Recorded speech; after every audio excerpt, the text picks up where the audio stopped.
welcome to Variety is a Slice of Life, an otaku media podcast. As always, I am Anthony, and joining me today is the lovely Zach. Hello. And Jarrett. See you later. Salutations. Ooh. We are a bi-monthly podcast, talking about games, anime, and a whole bunch of other stuff. Today we're going to be talking about two subjects, double feature, if you will, of Space Dandy and Cowboy Bebop. We're going to start out with Dandy, and then end off with the Bebop. Well, we're going to end off with a comparison of the two, but we're going to do Dandy, Bebop, then that.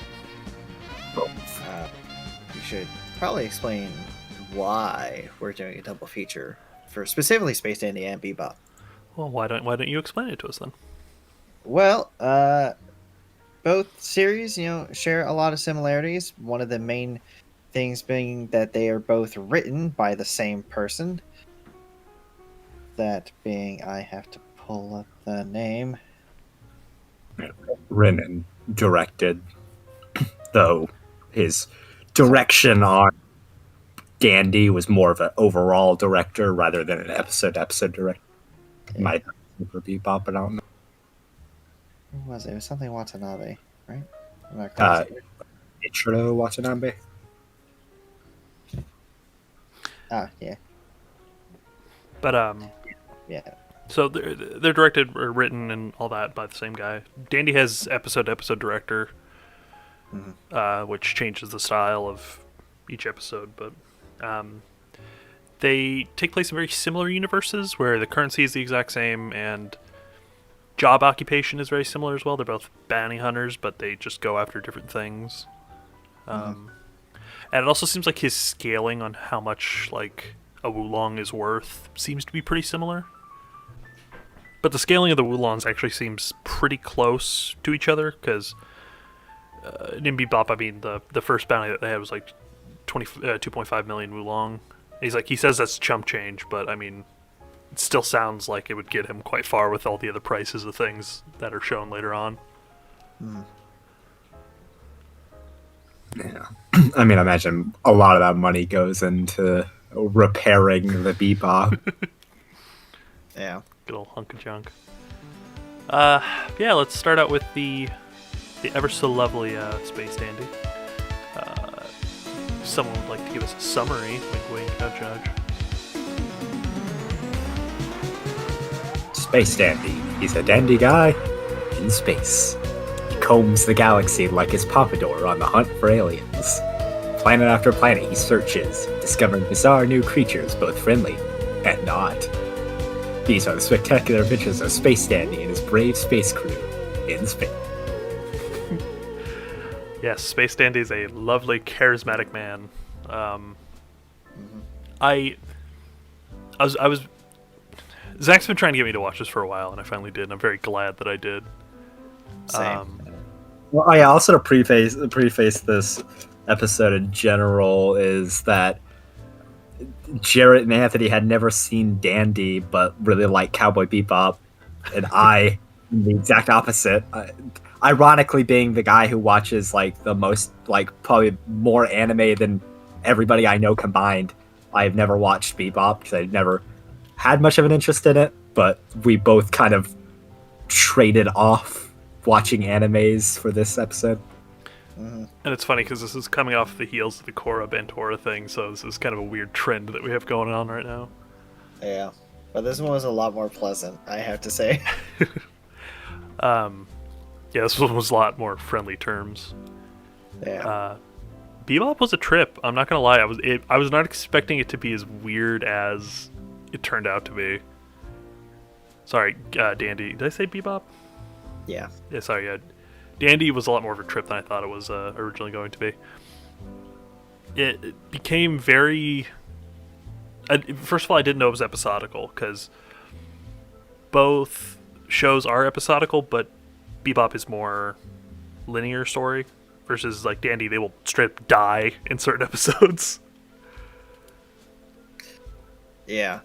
Which I love that, because it adds this weird continuity, because I mean they talk about how Dandy knows how to warp and travel between dimensions and all that. So it's like these are kind of canon, but kind of not canons. It's Yeah, the implications they- are strange.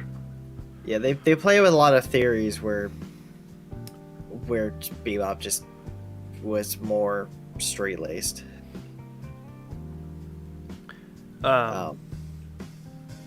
Very first episode, I did love how they got introduced to Meow. That's his name, right? Meow. Yeah, meow. They don't say it that Okay. often. Yes, meow meow meow. What? It's just Meow for short. Yeah. But yeah, I love how they get introduced to him. They just catch him thinking he's a possible rare alien and take him in for bounty because they're bounty hunters. Rare alien bounty hunters.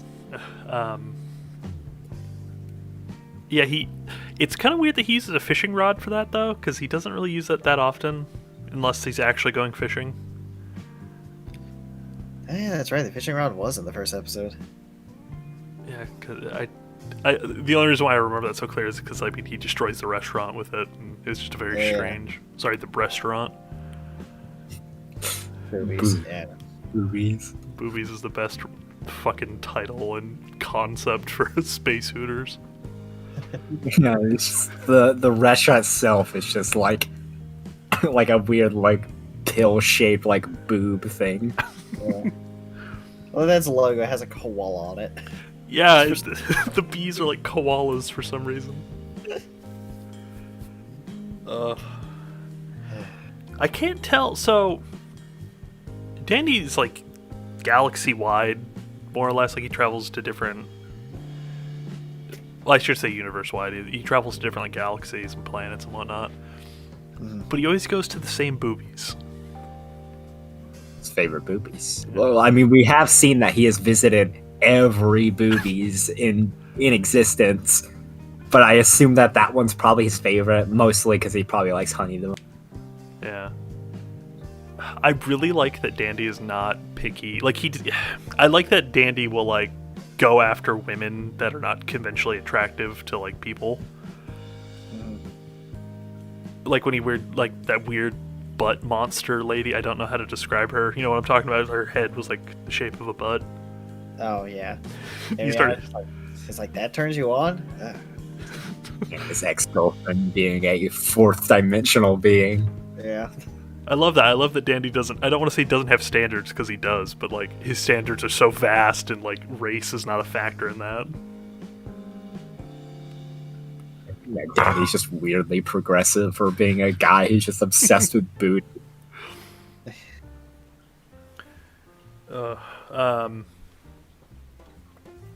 So yeah, let's talk about like the crew a little bit. So we got QT, which is a vacuum robot. Meow, which is a weird space cat. Beetlejuicean. Beetlejuicean, that's right. I was like, what is his race called? I almost said Minx, but I was like, that's not right. Wrong show.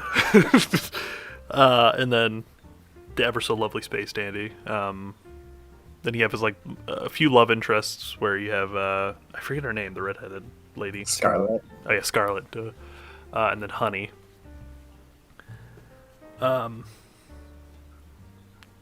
Yeah, so I love QT doesn't get a lot of like showtime. But when he does, it's always like I love the fucking episodes that QT is in. Like the fishing one was really good. The finale of season 1 was a really good story. Yeah. Did Meow have any episodes like that, or was it just? I don't think he did. Aside from he did have ones like that. Did he? What were the? Because he had the one where he was with his family. Yeah, he had that one. I can't think of another one. That's why I'm perplexed. All I'm getting is the time loop episode. Yeah. The Rob was kind of his too. Like it wasn't like just him, but he was important to that one. Yeah.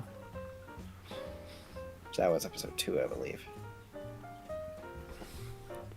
Yeah, but I like that pretty much no matter what the episode is, the basic premise is still the same. They're pretty much always on the hunt for rare aliens. even if that doesn't end up happening in that episode, that's still always like the beginning part. It's like, oh man, we need money. It's the fuel for the fire for whatever happens in the episode. Yeah.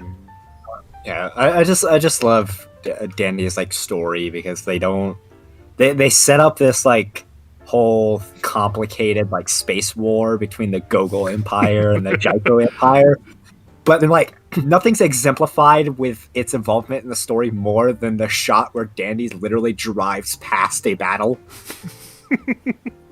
I think that's in the first episode because I think there's like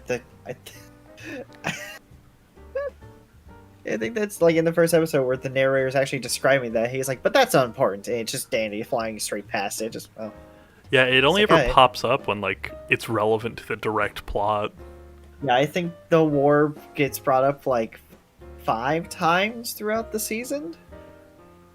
I mean, they have one episode that like it's important, but it's only because the leader is in the band, Yeah. and even then, it's not Dropkicks. that important. You could replace it with like any other plot, and it would be the exact same thing. Yeah. I do like though that that it's the same basic idea every episode, but then it drastically changes from that. What should be a fairly generic formula. Ah, yes, we need to find rare alien. What shenanigan are we getting into this week? I love the fact that like rare aliens exist that haven't been cataloged yet, but like they're sentient and social and like fairly like they're active in the community.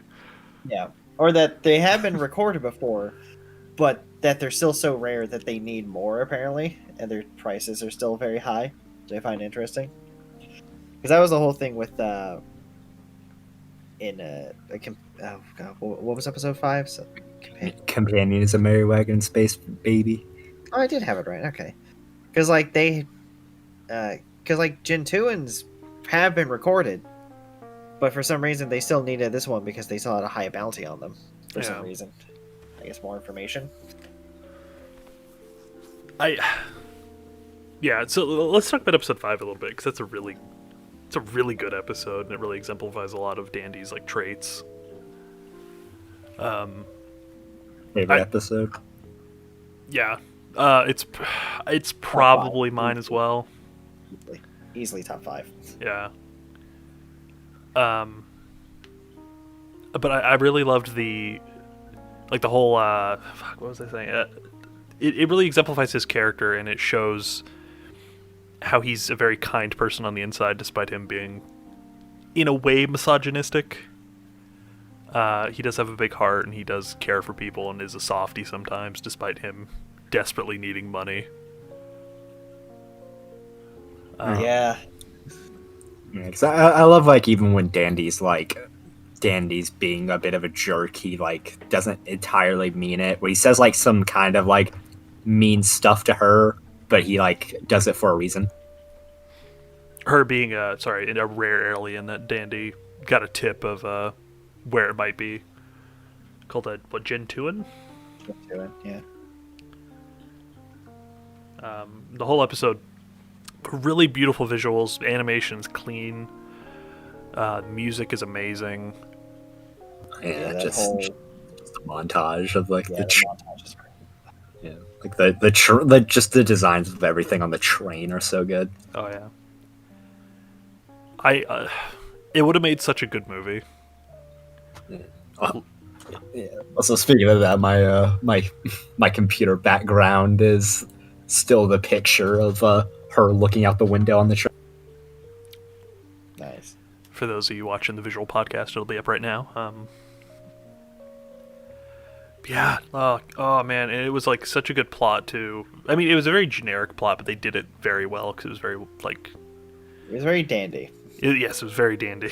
Like even though it's only the 5th episode, and we maybe haven't fully grasped like what a full like concept or like feel or theme of Dandy is, that kind of just comes out of left field from what we've seen before, and I love the change. Mm-hmm. Like Dandy, and this goes through like a lot of the rest of the seasons. Like it plays comedy really well, but it will hit you with those emotional notes just out of the blue. But man, do they hit hard. Also, Dandy, like, kind of a small side note, but I love how he calls everyone baby, regardless of like race, age, gender. It's just Yeah, just calls everyone that. yeah. I do like that. Even the episodes. That another thing. I can't remember. Was the Gogo Empire in that episode? Episode 5? No. Was it just bounty hunters that were trying to get? Or no, they were bounty hunters that got Yeah. messed up. That's right. Embarrassed by her. Yeah. Yeah. So another kind of running gag. It's a running gag in the first season at least, where they'll do something to try to capture Dandy. Like the Gogol Empire will do something to try to capture Dandy, and then Dandy's just like fucking around, or just so happens to be in the right place at the right time, and it looks like he wiped out their entire army by himself. Yeah. I love Dr. Jill's entire side stories. Yeah, Dr. Gel is a beautiful character. Yeah, Dr. Jill and B are just so good. I love them being together. It's a very good combination because they both seem so serious, but yet the comedy comes so like naturally from it. There are some like I think the 2 fishing episodes. The way Dr. Gel is like drawn in contrast to B, like it is insane. Like they are so off model for that. Oh yeah, I forgot. Yeah, I forgot. There's just one episode where Gel is just immensely gigantic Oh, for some reason. do you remember the finale? The finale, he's huge. Yeah. Yeah, he just Oh smashes. He just crushes them in his hand. I'm like, God dang. It's a little extreme there. That's like Gamagori from Kill la Kill levels of size changing there. Yeah.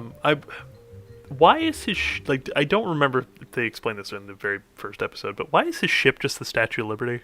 Oh, they never explain that. Okay. Yeah, they never explained Glad that. I didn't miss something. It's just bondage, Statue of Liberty for no apparent reason. I feel like there's a Planet of the Apes pun Yeah, there. that's the only thing I can think That's my of. only thing. Yeah, it's like that's my only thing. But like, other than that, I got nothing. I love how the little side flaps are just like the extra ships that he has attached. I thought that was a nice little detail. Yeah. There's a lot I like about that ship, but it's like I'm in trouble remembering. It's like, isn't it just the head for most of the series, but then the last episode they bring up the whole body? Yeah. Yeah. Like there's just funny things with that ship. Like in the first episode of the second season, you just see it. There's a scene where you see them fire the ball gag out as like a weapon, Oh yeah. and then in the last episode, like see that it like can transform into this like mech. Yeah. Yeah, that was weird.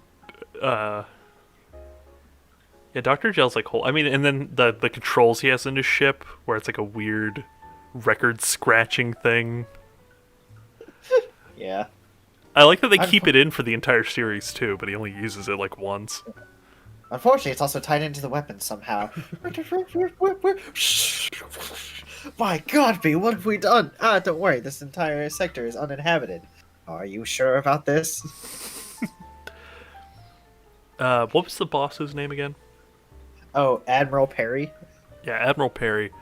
His design is all over the place, but I love it. Yeah, giants like can't see anything like below like the chest.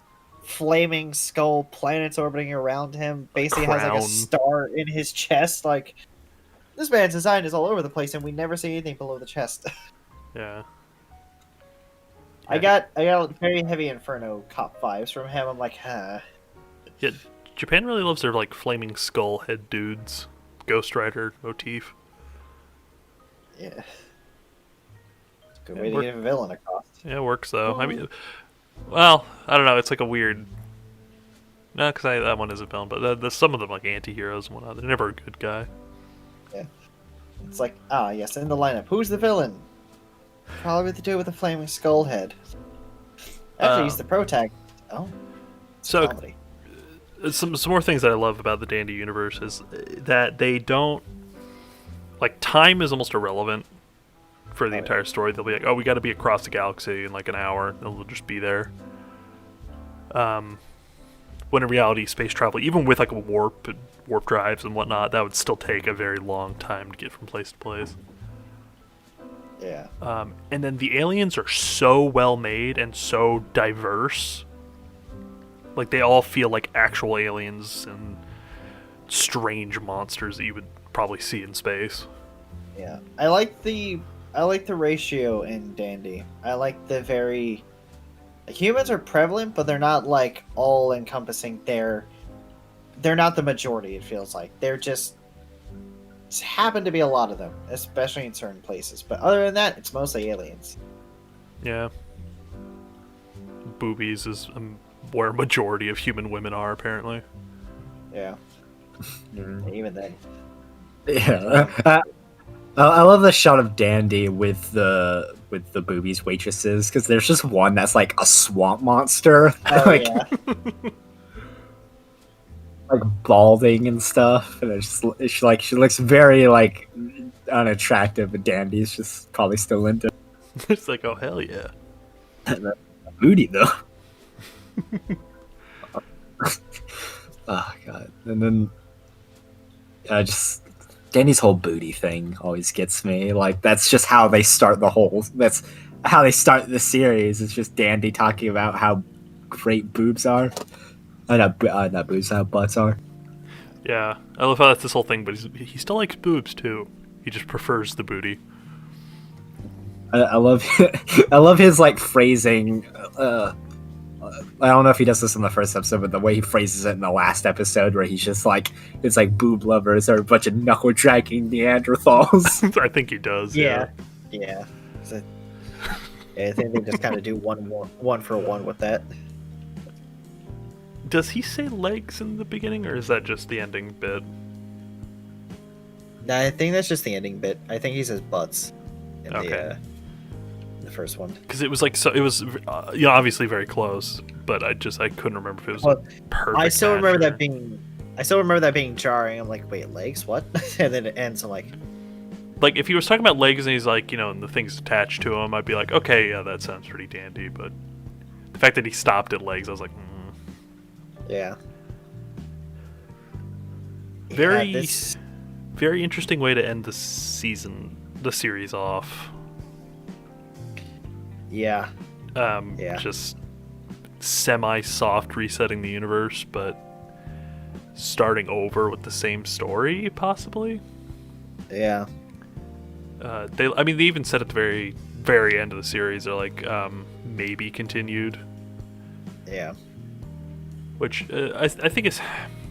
Problem is, they ended it so perfectly, so I don't want a season 3, but I would also love a season 3. It's probably easy for them to do it. Yeah. Honestly, giving that world. You're not wrong, I'm just saying the finale probably wouldn't live up to season A 2's movie, finale. maybe. A movie would movie, be maybe. really good. I'd love a dandy movie. Bebop got one, so They did. give us Dandy. That is an interesting difference that I noticed. That the only difference in length between Bebop and Dandy is the movie. They have the same amount of episodes. Aside from the movie. Interesting. Yeah. So aside from episode 5, I'd say, what is another favorite episode of yours that you'd have to say? Let me pull up my episode list. Because I really loved Lovers Are Trendy, Baby. That's a really good one. Yes. And then That A is- World with No Sadness. Those were like probably my 2 favorites. Also my other favorite. Glad that we have similar taste in these. The only other one that one of the few. Arguably the best episodes. Like, those episodes are just above and beyond the greatest. Yeah. Oh, also, Another Dimension Tales, also really good. That is really good. Maybe the only other two I'd maybe add is Rock and Roll Dandy Baby and John Young Bosch, my boy. and A Race in Space is Dangerous Baby. I actually really like that episode. A Race in Space was very... It was really good. I love It's very dandy. the dominatrix racer that they just like kept censoring. Of course you did. She's just No, you doing can't- some stretches. Yeah. Oh. I love the ending to that episode because it's so insane. It's like wacky races vibes from that. Yeah, and I love the antagonist of the episode. He's just like, is this love? I forgot they crashed. That was the whole thing. Yeah, like Dandy basically got sent into like some extra dimensional time space, and the other guy is just there. He's like, am I in love? I think that was the first. No, sorry, War of the Undies was. They also died in. They Uh, died They in also- the first episode. Yeah. Do they? Yeah. They start the second episode with the narrator explaining like how this happens, and then you're just like, yeah, don't worry. Oh yeah, because then there's also the zombie episode, like episode 2 Which or is the 3. fourth. That's episode 4. Four, Is the yeah. zombie one. Yeah, they die so much. Wow, I forgot that. How'd they die in the first episode? I don't actually remember. My planet blew up. Oh yeah, that's right. Fair enough. Oh yeah, because it has that crazy animation. It's like yeah, they have that whole like montage of like everything on the planet essentially attacking them, which has the really cool like that one song that they use in the dubs like ending credit. Before we do talk about more, did anyone else also really like I'm never no sorry, that's There's Always Tomorrow Baby, the time loop episode. Oh yeah, so That was a really heartwarming episode. Yeah, I love it. That was a very good episode. Like there are a lot of episodes of Danny that I genuinely like. I came out of the show with a lot more than I expected going into it. I guess let's give like I don't say brief rundown, but let's give like brief tidbits from every episode that we liked and disliked. I was gonna say I know we already talked about a Mary Companion is a wagon in space. So let's start out with episode 1. I don't actually know the titles for the first 5 episodes aside from that because I they're got just 'em not pulled listed up. on my list. First episode, Live with the Flow, Baby. It's a good episode, introduction to the series. I liked it. Wasn't anything like terribly special compared to the rest of the series, but it was still pretty good. I don't feel like it really kicks in until like 4 or 5 with the craziness. Yeah. Episode 2, The Search for the Phantom Space Ramen Baby. Okay, Surprisingly heartwarming at the end. that is a really good episode. I love the ramen guy. Like that's just a great part of the episode. Just Yeah. a ramen shop in another dimension surrounded by chaos. Wasn't it like the ramen was delicious because of his tears or whatever? Yeah. Like, his Yeah. salty made the ramen so delicious. But I love that, like, because of the dimensional portal, it ended up being like a day old ramen, but it was still super delicious. Because it like time delish or something like that. I love that. The visuals in that episode are really crazy and trippy too. That's when they kind of start playing with like stretching and squashing characters. Also, the first episode that we meet Scarlet. That is the first episode where we meet Scarlet. Episode 3, occasionally even the deceiver is deceived, baby. What is that So- episode about? Is that the Chameleonian episode? No, No, that's that is 12. I think this is the one with they're on the planet. They find that one girl. Oh, they're- yeah. They're on the planet with like the Ragians or something like that, and the Ragians are actually trying to warn them that girl is a giant killer. It ends up being a giant boob monster that Yeah. they had to censor. Oh, they didn't censor it on mine. I was gonna say the version I had because I hadn't bought the Blu-ray yet was from Adult Swim, so they censored that first part where she's transforming. Yeah, I saw that and I was like, wow, this is allowed. My first thought when I saw that, I'm like, oh, I'm having Kingdom Death flashbacks. If any of you know what game I'm talking about, that is, oh boy, y'all are in the sadness pit right there with me. I Yeah.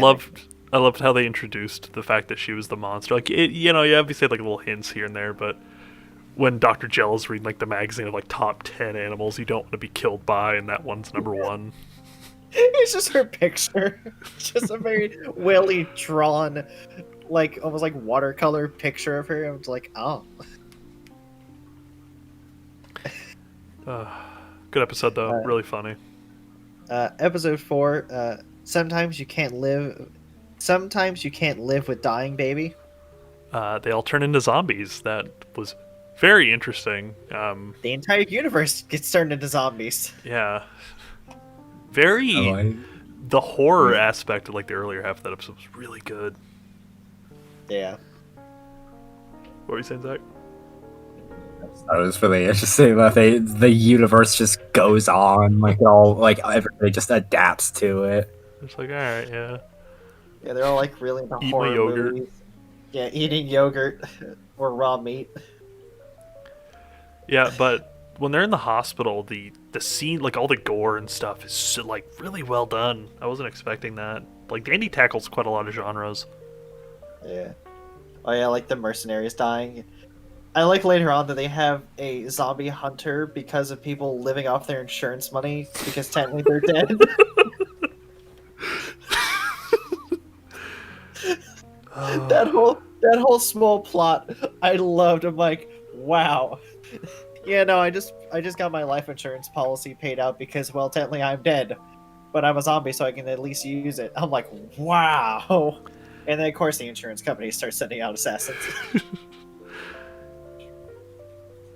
I love little tidbits like that. Episode 5, we already touched on that one. Episode 6, The War of Undies and Vests, baby. Wow, that was episode 6. Oh, Yeah. jeez. I love this episode. Like it's just like its plot is so weird, but it's got so many great moments. Like my favorite like visual gag and probably the whole series is when QT makes the two aliens put on the other guy's thing, and like their disgusted look on the guy's face as he tries to put on the vest. He's like about to cry. He's like, Yeah. but also the surfing scene. The song is called Stardust Pipeline. It's so good. God, I didn't know those two episodes were right after each other. The two best songs in the whole series, in my opinion, are back to back. Is Also- that is the episode where it's brought up Dandy's a surfer? That's how they set it up. Is at the beginning of the episode. Like, you don't even surf, do you? He's like, yeah, I used to. It's like I can surf, and they don't believe him, and then he does it at the end of the episode. Yeah. First time we see Dandy with his hair down. Yeah. Oh yeah, he does have his hair down. Very Because interesting. it's that episode, World Without Sadness. Hmm. Which I didn't. I like thought that was a different character at first. I'm like, who the fuck is this? And then Dandy's voice. I was like, oh, okay, that's who that is. It just made me like one or two more episodes, but his hair is not down. most Even of if the he's time. like soaked in water, his hair usually stays up. Yeah, like that whole fishing episode, his Yeah. hair is still fine. Then the episode after that, Race in Space is Dangerous, baby. Yep, I love that one. I love the variety of racers. I love that Dr. Gel gets involved in it. He's like, "What? No, I'm not in this race. I'm just after Dandy." Yeah, he gets too into it. He's like, wait, we passed him? We didn't want to do that.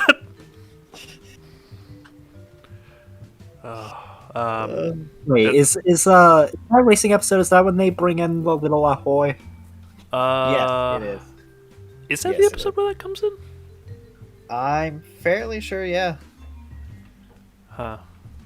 Yeah. I watched the last episode yesterday, and I forgot about the little Aloha Oi, and like I didn't remember what episode they actually used that in. If you haven't seen Dandy, Aloha Oi is his ship, and the little Aloha Oi is like a smaller ship that he has inside of it. That can turn into a mech. Yeah, with a pompadour as well. Yep. I love that it's like a '50s looking like what a '50s mech could look like. Hmm. Like Hawaiian shirt, weird grabby like robot monster movie claws. Some very weird curved head with large eyes. We have pictures for this, at least for the video. Oh no, A Lonely Pooch Planet is the next one after that. That one was. I didn't hate that episode. That was just it's probably one of my least favorites. It was very out of left field though. Like It that was- whole beginning part was It's very slow. It's very slow and it gets insane. What I like is that like it was just Like I love the whole dog part of the episode, and then the second part is just completely tonal whiplash with the weird aliens. Oh, the refrigerator that Meow discovers in on that planet is a reference to Cowboy Bebop's episode "Toys in the Attic." Oh, that's all. Oh yeah, because he does open it, and he's like, "Oh, what is that?" And he shuts it. Oh yeah, that's right, and he gets sick Wow. off of it. That's actually awesome. I thought, I'm like, that's kind of weird that he's like, they talked about that fridge or like bring it up. It brought like some weird memory from the back of my head, but I'm glad that actually was a reference. I literally just watched Bebop's Toy in the Attic. I'm like, oh my god, that is the same fridge. I didn't think of that when I first saw it. I'm like, oh, that's weird. What is Fridge doing here? Is that the same episode that has the bird, or is that a different episode? Bird. Vicious's bird. No, episode. Vicious's bird is in the finale. Oh, It's Just- literally when Dandy gets captured. I Or, watched it's it the first today, thing we so see. I don't know why I Yeah. don't remember that. Yeah, A Lonely Pooch Planet is an interesting one because it starts off with a very sad story of a hyper-intelligent, well, not hyper-intelligent, but a dog that more or less is supposed to be whatever dog the USSR sent to space back in like the 50s. I forgot the narrator brought that whole thing up. Yeah. So like that dog, like we literally have like its last day where like Dandy finds it and befriends it. And then just some like flea like aliens Yeah, that was jump off of it and then real weird because it's like them laying in a field and like, oh, it's coming to an end, brother. And you're like, what the hell does that mean? yeah. Yeah, it didn't even click with me until they started hopping around. I'm like, oh, okay, they're actual flea people. I'm like, okay, Yeah, I thought they were just on like the other side of the planet or something. Like, what is? yeah. It's like, okay. Made me real sad though. Yeah, then like the whole second half of that episode was bananas. Yeah. Episode after that, plants are a living thing too, baby. That's a trippy episode. Yeah, the first episode that has like really out there animation. Yeah, very abstract. I think this is one of the ones animated by the guy that made Dr. Gel huge. Also, I really like the little plant thing that Jandy meets. That's like with him throughout the episode. Oh, the big guy's Cute. daughter, quote unquote daughter. Yeah. Yeah, what an interesting episode. That whole thing of just like we were just normal plants until what was it? It was a rock, Yeah, space rock, crash landed their planet and basically accelerated their evolution. And the main scientist is like, we are not supposed to be like this. yeah, and then they were we like are we are plants. doing experiments with it. And I like how the planet was divided in half to like these weird biospheres, and then just like It's like what was it? Like 18 different biospheres or something like that. yeah.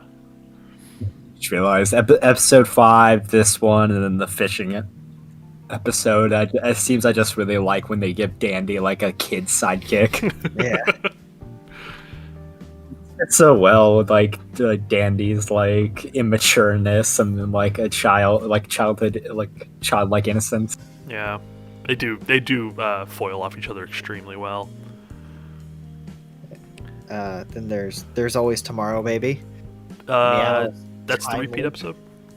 That's Meow's time loop, where That- they ship is broken. They go to planet Beetlejuice and meet Meow's family, and then due to something with the Gogol Empire, get stuck in a time loop. Gogol Empire's like big mecha thing that had a fuck ton of pionium in it Yeah, blew up, and then it all got like shot into a calendar. calendar and created a time like loop. Yeah, How that was it? took them. I think it was a how time long? Mobius strip, is how they described it. Yeah, time Mobius strip. Oh yeah, I forgot it takes them like like hundreds of loops before they realize that they're actually in a time loop. It was on like episode, or it was on loop like 88 where they felt something, and then it was on loop like 188 after that. Like it was in it was in like it had 8s in it. It was a ludicrous amount of time that they took. I just love when they point out, the narrator just points how fucking stupid these characters. And even when they get it, they still don't understand it completely. They're like, I don't know, something feels kind of off. Yeah, and Meow trying to catch that cup every time. I also love the designs of all the Beetlejuiceans. Like, it's just cool to see such a varied, like, a visual thing of, like, the same race. Because we don't see a lot of people of the same race. So to see all these Beetlejuiceans are pretty cool. Yeah. And I like how like all of his siblings were very distinct, and they all had you could just tell what their personalities were by looking at them. The whole story with him and his dad makes me kind of sad. Just to him not wanting to take over the family business, and his dad's like accepting of it. It's like, yeah, go explore the universe, do what you want to do. It's like, oh, it's so heartwarming. I love the only thing that pretty much breaks me out of like wanting to stay in the time loop is Katie. She's like, oh, you didn't know? I'm gay. Immediately taking a chainsaw to the calendar. We gotta get out of here. I can't live in this world. It made me really happy when they brought up the what is the machine called that his dad works on? Let's see. They makes the screws for it.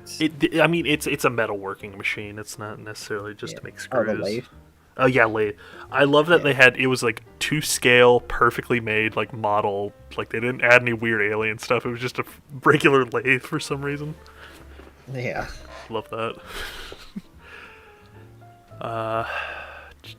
And then episode 11, I'm never remembering you, baby.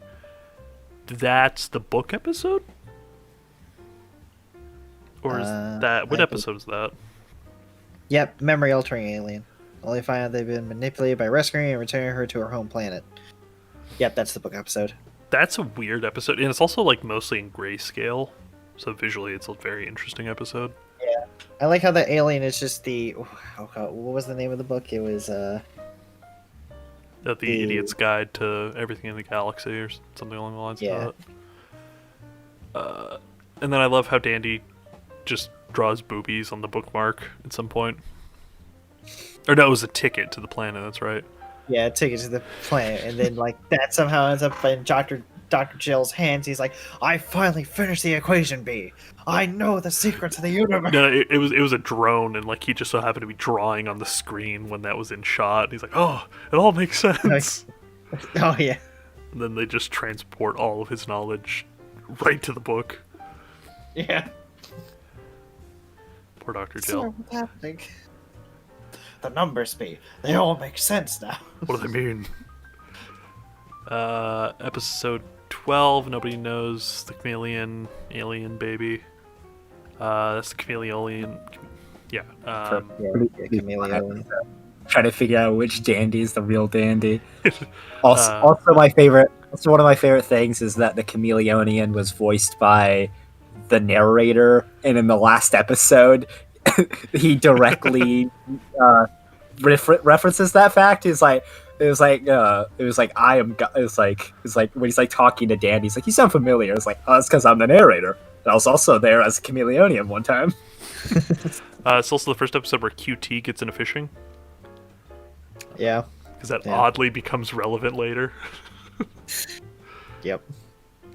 Then the season finale for season 1, even vacuum cleaners fall in love, baby. That was actually a really good finale. I liked the love. Huh? Definitely took 5 for me. It definitely took a what? I'm sorry, you cut out. Definitely 5 for me. Yeah, it's. I like the idea of just like the robot trying to understand love and just all this strange stuff happening. And then them going to the like robot island for robots that get feelings. Yeah, that was a crazy like plot. It's like, you know, when machines start to develop feelings, they're counted as malfunctioning, so they send them to this island full of other machines that are having this exact same issue. I'm like, oh, that doesn't seem like a good idea at all. This happens way too much. Yeah. Oh, look at that. They built a giant mech and they've come to destroy the city because guess what? They have emotions. then- Yeah, and I just love the moment where QT gets real big. He gets Yeah. real big. Because of a stray shot of Pionium And love. Don't forget the love. and love. Beautiful. Very, very touching episode. It's always sad to see somebody like fall in love with somebody and then to immediately like have to let them go in a way because they're like, you obviously don't love me. Yeah. Oh god. Yeah, when it's like, oh, she loves Register. It's always been Register. I'm like, oh. And that is how a robot, for the first time ever, began to drink coffee. Oh yeah, not that he just buys coffee constantly, just so he can talk to her. So he just has a lot of coffee at the end. I like how Meow and Dandy, because they went like, it's like, what, like 23 days or something Yeah. like that. He drinks the cup of coffee. I love how they're there for that long, and Dandy and Meow are just like, man, where's QT? It's like, I don't know. I haven't seen him in a while. Should we leave him? Nah, he'll be back soon. I love it, like I love how QT and Dandy just do fuck all in that episode. Yeah. Really good. Very odd finale because it involves Dandy like none at all. Yeah. Very strange to like leave off the main character out of a season finale. Yeah. I mean, to be fair, I feel like that also fits with Dandy, because Dandy is very all over the place and very episodic. And then, there was only a 4-month gap between seasons, so... Mm-hmm. Next Come to find episode out. is what? I can't be the only one, baby. Oh, is that the multi-dimensional string? Yep. Yeah. Love that episode. Definitely the funniest episode. I think. Yeah. Probably like Michael Jackson Goku. God, Space just Trucker Dandy. him just shooting laser beams while fucking making Michael Jackson noises. So good. Yeah, I still the- Oh, no, you go ahead. I like the cool Dandy who has like the honey on his team. This makes you like wish it's like, man, it's like it's kind of sad that Honey isn't part of the actual team. Yeah, because all the episodes That's, Honey's in, she's really competent and actually fairly interesting. That was the first Dandy to me, right? The actually really like the best alien hunter one. Yeah. The one with blue hair. Yeah, and then, like Honey like rides a scooter and gives like Dandy red cards constantly, like Yeah. just like, weird like referee thing. It's just like it's really funny. They talked about how he can't afford another red card. Like, what does it imply? Like, what's Honey's job exactly? Yeah. I love Trucker Dandy. Oh yeah. The whole Trucker Dandy crew is really weird. Like, Trucker Dandy also wears, like, he doesn't wear pants. He wears, like, a weird Speedo thing. What was Trucker Dandy's QT? I don't remember. I think it was just a purple robot, if I remember. I don't think it was anything special. Fucking Meow, though. Good God. Yeah, like the That's a For weird- some reason, Meow in this universe is, like, a sexy lady cat that, like, in one shot has, like, a bunch of white stuff on her face from, like, something she's eating. And I'm just like, But it's still Always has, voiced like, a by... mic- Huh? always has like a microphone too Yeah. for some reason. And it's always and it's just voiced by the main dude still, so it's just like this guy doing like a sexy lady voice. Oh, probably should preference. The dub in this is really, really good, and in my recommended version of this. Oh yeah, I was gonna talk about that when we started comparing the two. That both Bebop and Space Dandy superior in dub. Absolutely. Dandy's dub came first. This is true. So Dandy's One dub of is the rare, technically canon. yeah, one of the rare things that something a Japanese thing aired in America first. I still remember that so well because of Toonami, where Tom like directly states that this is like the first anime to do that. I was like, huh. Like, Uh, Toonami. Next episode is There's Music in the Darkness, or in Darkness. What is that episode? Is that the Majora's Mask looking skeleton dude? I think it is. I don't like that episode that much. Like, it has some nice visuals and some cool stuff, but like, I don't know. It's kind of dealt with a little too quick. Yeah, Ukulele Man. Yeah.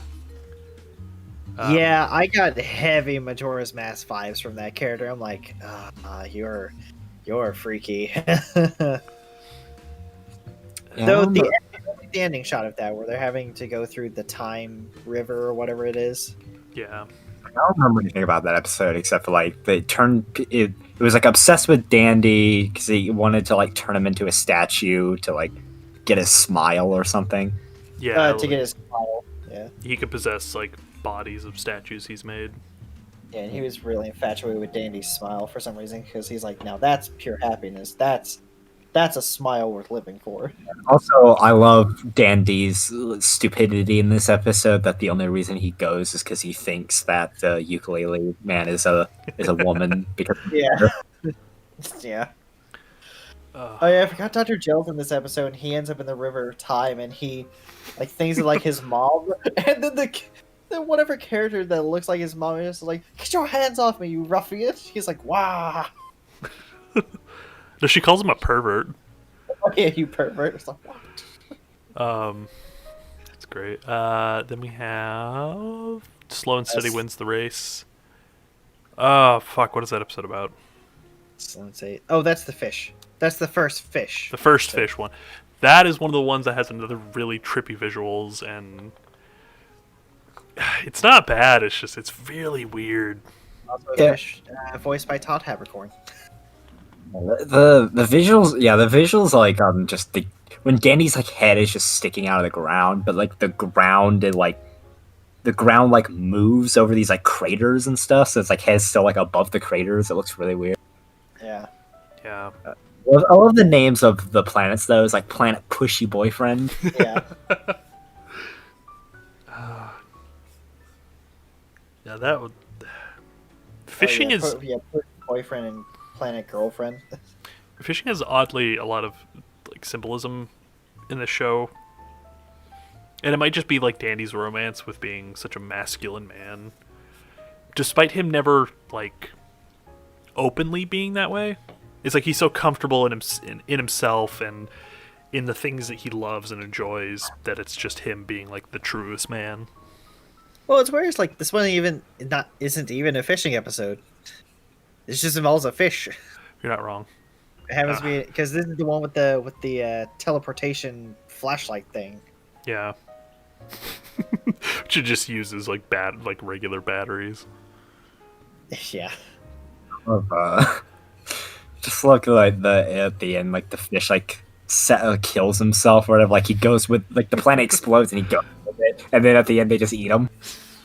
Yeah. Like he's a rare alien. He hasn't even been documented before. He's a little charred now. It's like, do you think we could even like get anything out of him? Nah. Just go ahead and eat him.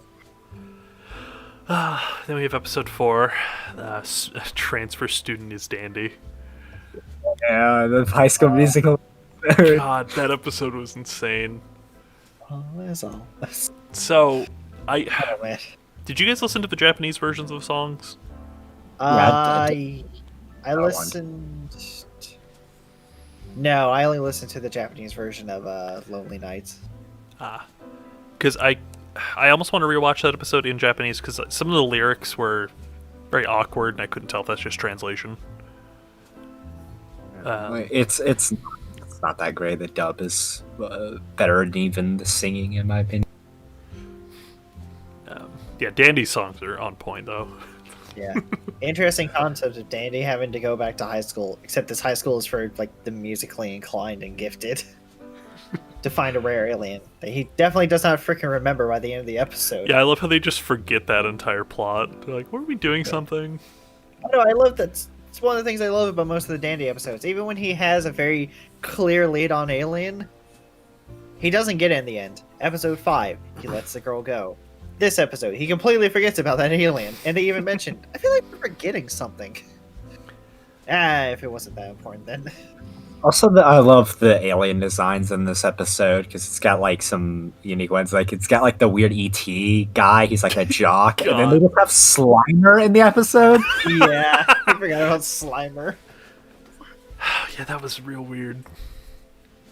Oh, I You have love. the one girl that's just basically an elf with real hair. But I love the. I just love the fucking music in this episode. Like the booty is all. It's like Dandy's fucking like. I don't even know what he says when he's talking. He's like, it's like something and so firm. Yeah. He's doing a duet of somebody being like self-obsessed, and then Danny's like, no, booty's where it's at. Yeah, it's like, God, it's like, he was like, it's like, I'm the greatest spice on this main dish, and it's like booty is the greatest candy there. I love how he finds that like starts that song just because like he's doing like a workout montage with that girl, and he just like at some point, like I think while they're like doing squats on a tree or something, he just They're looks over and sumo just punching stares. a tree. Oh yeah, that's right. Yeah, sumo punching a tree. And he just That was looks over. He's fucking like, weird. oh. He's like, oh. Next, I love when he takes off her glasses, expecting her to be beautiful, and then she's not. And he's like, well, at least still has booty. Yeah. he says you should go slap your parents for that. Yeah, that's right. Such an asshole. Oh. Yeah, that part was so good. It's like, oh. Then we have episode 5 where the big fish is huge, baby. That's another another trippy episode where it's like we have trippy episode, normal episode, another trippy one like right after. Yeah, this one with a very heavy art style change. Yeah, it's Almost traditional, like Japanese. with the water. Art. Yeah, Um, it's almost like a painting a lot of times. yeah, all the characters are very strange and interesting looking, very beautiful. The fish that they find and catch are like the most insane looking things. Yeah. QT Yeah, and Meow are like irrelevant in this entire episode. Yeah. I love the shot where like they're pulling the fish and then everybody comes to help. So it's like the whole line of people Yeah. like pulling. And then another one with the dandy child sidekick. Yep. Very really lovable good. character. What is the next episode? The Gallant Space Gentleman, baby. That's the Cloudian. Cloudian. That's where it's also revealed that Honey is half Cloudian. Yep. Which is, and this is also we get a bit more like information about Scarlet. I think it's one of the first times Scarlet actually left the. Yeah, left the Alien Registration Center. Which I really like Scarlet. I think she's a good character. Yeah, you and me are going to be talking about Lovers Are Trendy in a bit, so yeah.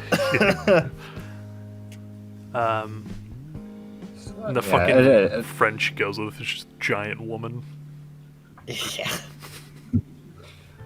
It's good. got free food. Very, very good episode, just because more like Scarlet and Honey, who up till that point really didn't get much. I Yeah, forgot. I was gonna say I forgot that when Danny's like going to go get the free food, he's like, "I'm a woman," and he just looks really aggressively at the guy behind the counter. He's like, "What? You judging me?" And he's like, and the guy behind the counter just big masculine guy just all fem's like, "Oh no, you don't have to tell me, honey." Fucking lost it. I love how that episode also starts with Honey just going to a wrestling match. Yeah, that's when I'm like, wow, I actually really like Honey, and I kind of wish she was on the crew. Yeah. And then she gets kidnapped by Dr. Jill, and then outsmarts him big time. Just like, It's funny because Dr. Jell's like super chill about it too. Like, yeah, we just kind of need you to find Dandy for us. Like, we'll let you go after that. Also, I really love her casual design, like the jacket, like the small jacket. oh yeah. Then episode 7, Rock and Roll Dandy Baby. Johnny Young Bosch is in this episode, my boy, as Johnny. Lelouch, what are you doing? Oh, that's right. There's actually a Code Geass joke in Rock and Roll Dandy. Okay, It's I have to ask this now. I'm gonna lose my mind. Does episode does the finale have a Evangelion reference in it?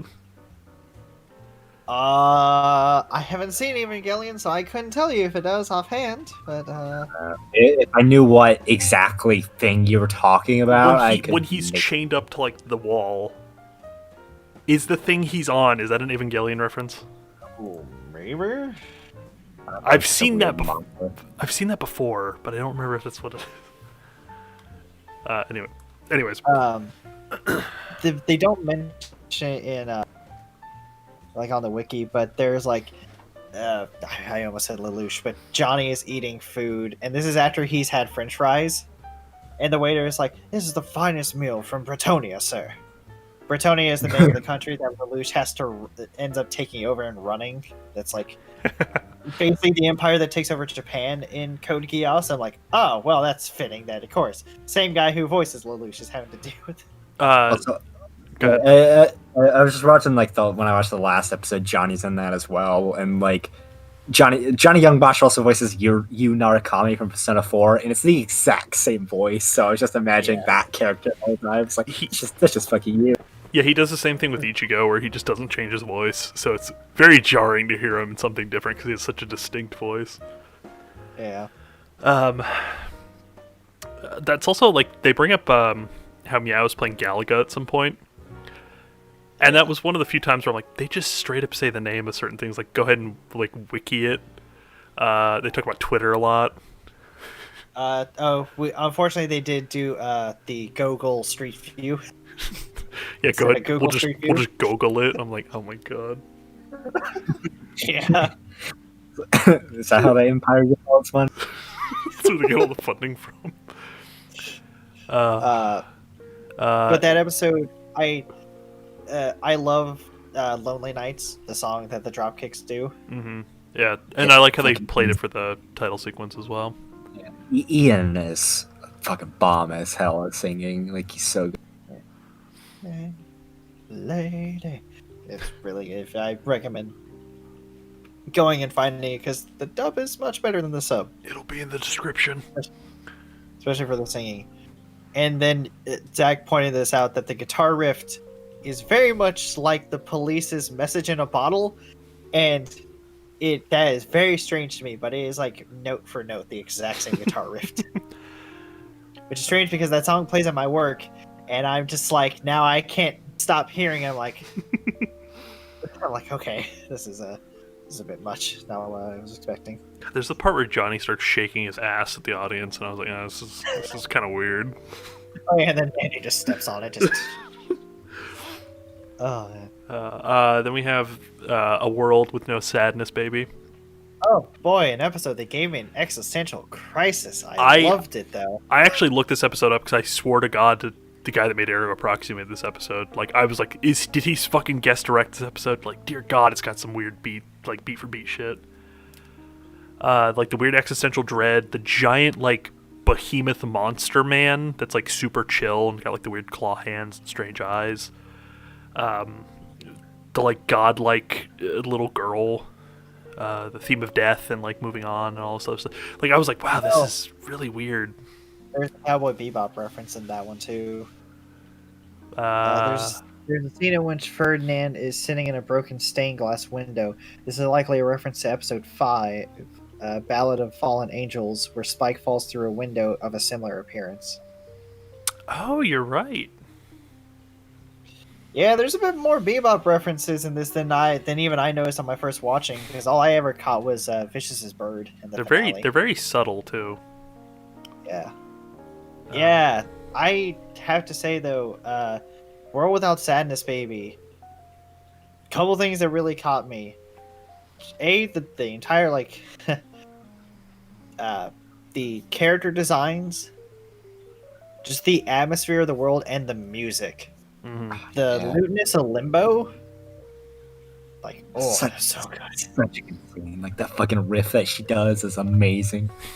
Yeah, and just like I said, I didn't expect Devolve Show Space Danny to be a show that would give me a minor existential crisis, but I'm like, okay. But I still loved it, and by the end of it, with Dandy saying the line, "You know what? Whether I'm alive or dead, I'm still pretty dandy," actually psyched me out of that whole crisis. I'm like, oh, okay, all right, no, I'm better. I'm good. I'm good. I love. You go ahead. I was just gonna say, I love how the episode ends with him coming back. That was that was like just him popping up in the car. I was like, aw. Yeah, I love his relationship with the planet girl. Like she's in love with him or whatever, and then he's like, his line was like, "You know what? You're pretty beautiful for a planet." Dandy is a romancer, and in a perfect term, he is very kind to women, despite him being like utterly obsessed with their looks. Also, I think that is one of the first episodes where we get a bit more of a bigger notice of that Dandy is quite what's the word I'm looking for? Yeah, important on a different dimensional scale.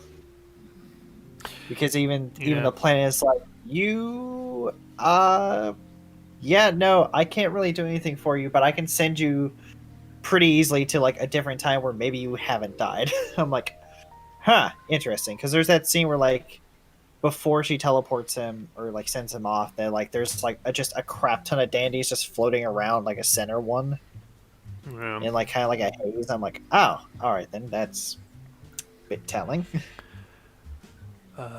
Then episode right after this one is "We're All Fools, So Let's All Dance." Really Oh, weird yes, episode. The dancing. Yeah. Still a I- good beat though at the end. Yeah, the weird alien, like the dancing one that has a giant spaceship. His design is all over the place, but I love it. Yeah. God. I love the dance scene so much. It was like, it's like, you're not the best because I'm the best. No, I'm the best. Woo! And then they like run with their arms up in the air.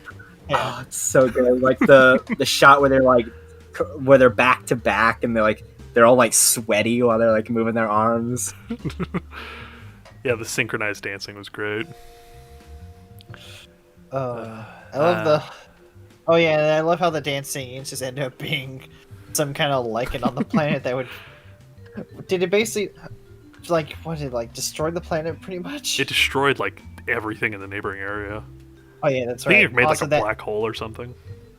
Oh yeah, that's right. It did make a black hole because Dr. Joe gets caught up in it.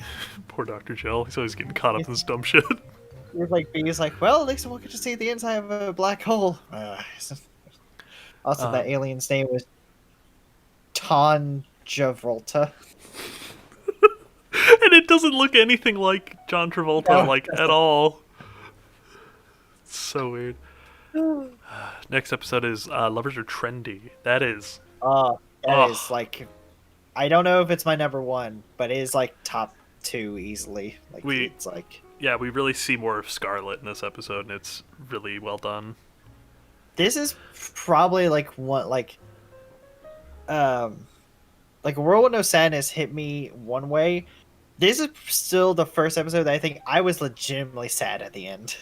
Yeah. Like I was like I hurt after watching this episode, but I still loved it because I love. Oh, It's also got two really good songs in it, like the. The very end of that was, I was not expecting it to be that just cut and dry, like that's it, they don't see each other, they're done. I was like, oh come on, turn around. Yeah, the Hey Scarlet, just him yelling out on the street. I'm like, oh. Yeah. The song that's playing through that though, I know what were we gonna say, Zach?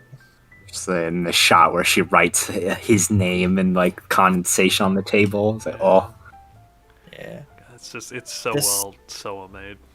The song that plays at the end, I have fallen in love with that song, even though those lyrics are so weird. The song's called I'm Losing You. The lyrics make no sense and are hypersexual, but I think I get confused with the other song because the song that plays during the dating montage is like, yeah, you like doggy style, yeah, let's do doggy style or whatever. that's the one. Yeah, sorry, that's the one I'm thinking of. Fuck. I didn't know Yeah, that. that's the one that's called I'm Losing You. But for some reason, it's all about that. Yeah, the lyrics for that are insane. But it has a really good beat. Yeah, the song. That song is so good, and then the sad song towards the end is also. Did like I for some reason just the end of season 2 is very heavily focused on like Dandy's love life and his relationship with like long-term relationship with women. Yeah, I do love the whole everything about the dates in that in the first part of the episode. Mm-hmm. Like I loved everything about that one. Like like Dandy for some reason now being able to find all these rare aliens on these dates. them actually having a good time. The entire fight with a weird stalker in the mech.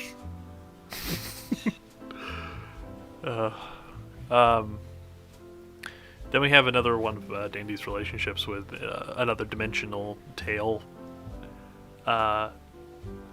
Very interesting concept for an episode.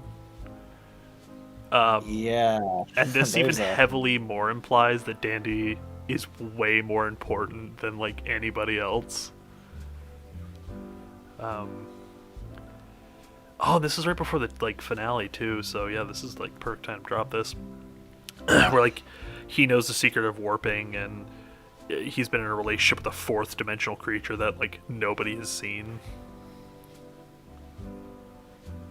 Yeah, they can't even quite contemplate really what she is. To them, she just looks like an ever like shifting cube with Tesseract. a heart. Yeah, Tesseract with like a heart in it. I also love that like whenever she drinks or smokes or whatever, it's just instantaneous. Yeah, I just love the plot to the episode. It's like a 3-dimensional being was dating a 4th-dimensional being, and then she broke up with him to get with a 2-dimensional being. so that she can help him learn how to warp. But he didn't really take that advice. Instead, he captured a one-dimensional being or a one-dimensional plane to then travel to a 3rd-dimensional plane to find this 4th-dimensional being. I was just like, what the what? I love Yeah. that the 2D guy is just a rectangle with a crown. Thomas is no longer alone. Damn it. I do love that Dr. Gel also gets caught up in the 2D plane very early. It's just basically his ship is just side scrolling across to the Just playing to Space the, Invaders. yeah. And then they get stuck in that one dimension, and then B's just like, "Sir, I believe that's a 0 dimension coming our way." And then the line just shapes into Jelly. He's like, "What?" Oh god, it's so good. And then yeah, Dandy drops some like really weird, heavy shit of like how he knows the secret to like interdimensional travel, and like nobody else really knows it apparently, and he figured it out on his own. Yeah. Then we have Dandy's Day in Court. Dandy's. Episode that pretty much doesn't have Dandy in it at any point. Like he's in it, but he's asleep for the entire episode. It's a funny gag at the end where he wakes up finally. Like everybody thinks he's being silent because he's guilty, and then at the end he's like, "Oh, it was a good nap." Yeah. It really seemed kind of like how I imagine a Phoenix Wright trial would go. I don't know why. So Yuri Lowenthal voices the defense lawyer. Nice. Um, I love the design of the defense and the prosecutor. I love how the whole like murder, quote unquote murder, took place because of somebody blocked another somebody on Twitter. Yeah, and I love how that's the part in which we get like a bunch of knowledge about Pionium just gets dropped back in. And Like, then Sir, it seems that this space Dandy has a lot. He has no like DNA, but he has a large amount of Pionium that's in his insane. Like, is he just 100% Pionium at that point? Like, he has no DNA. It's like, what the and then like this ball also seems to have quite a large percentage of Pionium in it as well. Could it be that the whole plot for that is just insane? Like it's written like a I got like some like- Danganronpa vibes where it's just like this impossible murder happened, figure it out. Yeah. a baseball that traveled like galaxies away from another planet, accidentally killed of a former wrestler whose wife had just bought him a bunch of stuff to turn him like heel and get back into the business, possibly because it is his dream. But she was a waitress at Boobies, and that's how they connected her to Dandy. And they're trying to connect Dandy as the murderer for this guy because that guy was also a rare alien, and just, oh, Yeah. Oh, I love how they thought he was dead, but he was just sleeping because Really heavy sleeper. he was like narcoleptic or like an insomniac or something. He was just sleeping, and they thought he was dead because they couldn't tell because he's a rare alien. yeah. And then this transitions immediately. Like, this is one of the only episodes that's actually kind of a two-parter. That transitions into Never-Ending Dandy Baby. Or Dandy gets captured by the Gogol Empire because they just happen to catch his court case on like Space Court TV or something like that. Love that. And that episode's got a lot of weird stuff. Oh boy, where to begin with a Never-Ending Dandy? Really good fight scene. A lot of characters come back. Like Johnny comes back and he's like, "We got to rescue Dandy." The whole flight scene of them going through like the Empire and then going up the towers, really, really good. I was gonna say they activate the little ahoy and then just like surf like a wave of lava. And Honey's piloting it the entire time, which again is another really like thing that made me love Honey. Scarlet's there also, just being the crap ever like Gogol Empire villains they have. Then it's revealed that B is like a spy for the I forget what they're called. The other side. The Gyro Empire. Oh yeah, the Gyro Empire. Crow. Gyro. And then he's like, things have changed, blah blah blah, I'm gonna take control, and then Dr. Shell just crushes him with his giant monkey hand. Before that, he shot Dr. Shell in the chest. Yeah. He shot him with a regular gun too, like not a space laser. We have not. I don't think we've seen a regular gun until this point. No. But he just pulls out like a Glock and just pop. Because that's like a big juxtaposition between Dandy and Bebop. Is Bebop uses real guns the entire time, but Space Dandy uses lasers, missiles for everything. Yeah. Also, I love smug ass evil B. Oh yeah. B's like always. Yeah, because B's always this like reserved kind of like underling who just kind of gets pushed around, but now he's like so fucking smug. He's like, I'm in charge now. So we get to see the fucking leader of the Jaikos Empire's like true appearance. It's just a dude in a suit. So anticlimactic. You don't even get to see him that well because he's just behind Johnny. Yeah. Oh God. Johnny looking like a freaking space elf. And then Dandy. It was kind of interesting to see Gel meet Dandy because Gel's like obsessed with capturing Dandy, and Dandy has no fucking idea who the guy is. Yeah. So it's like one person knows so much about the other, and it's not the same. Yeah, Dandy's just like, who are you? It's like I guess it makes sense that you don't know who I am. I don't know about this Pionium, but I know about booty. Yeah, that's my favorite line. It's like if you want to know about booty, I'm a man. Like so casual, like he just does not care. Also, that scene has I think we said this has Vicious's bird in it from Cowboy Bebop as well. Yeah, just chilling. Yeah. I just love Dandy's like actions throughout the episode. Like at the end where they save him and then they have to like do the really dangerous mission. He's just like Dandy essentially just goes in alone. It's like you guys Gel gives him his ship. Yeah. Yeah. It's like cool. It's like I'm honored if you would use my ship. I'm like, wow. Yeah, but I do love that one line. It's like, you guys risk your lives for me, and I won't let that go to waste. It's like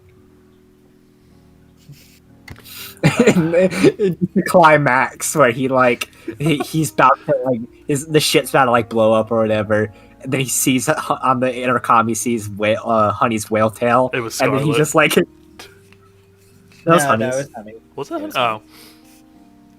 And he gets like this power boost, like the mech, like the Statue of Liberty transforms into like a mech, like with a cape and like a sword, and he like busts out of it. All of his clothes blow off. He's just this like ethereal white being like flying through space. He just punches the satellite.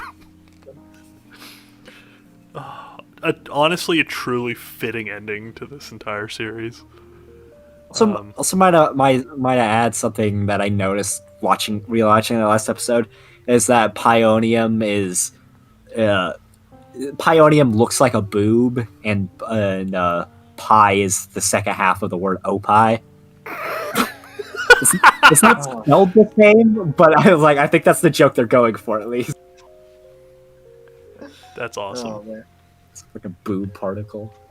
Yeah, and then after that we have the narrator who is God.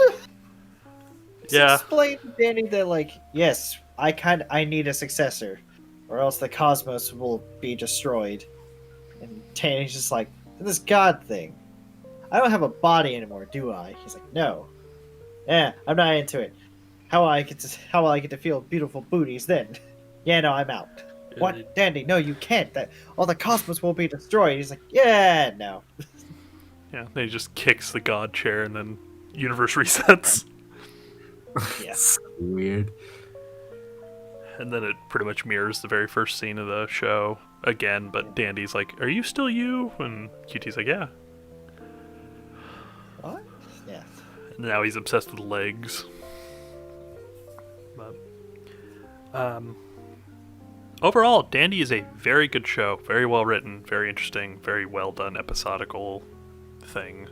Yeah, the episodical really works for this. That and the setting of just a nonsensical universe full of aliens and crazy things. Probably touch on a bit more of it after we've done Bebop.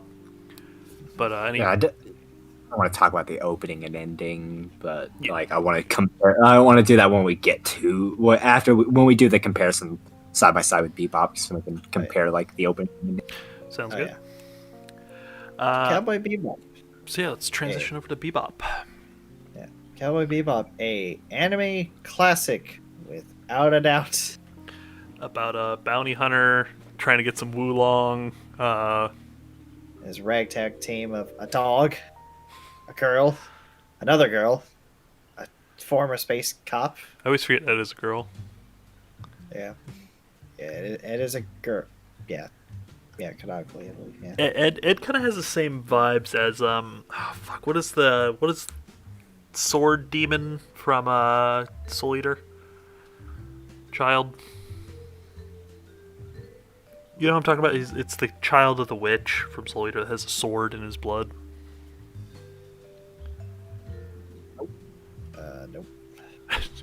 Okay, I might be. I know who I'm talking about, but I don't know if I can describe it anymore. But anyways, Bebop is kind of the same, where it's semi episodical. It does have. Go ahead.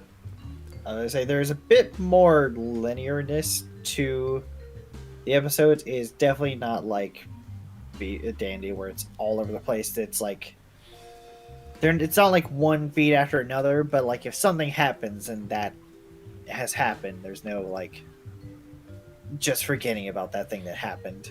Yeah.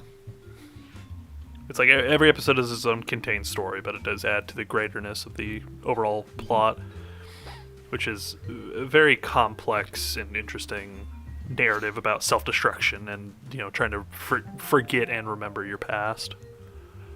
Yeah, it's Yeah, it's a huge motif of like the past, because every character has like something with their past. Mm-hmm. Yeah, and each one is very depressing in their own right. Bebop is a very, very big, like, tonally different from Dandy, despite them being like the same writer. basic, then the same, more or less basic premise. Yeah. Crew, like space crew, Bounty hunters. Hunters of some kind. Not very good ones because they never have money and they're always hungry. Yeah. Insane adventures. But But tonally they are very different.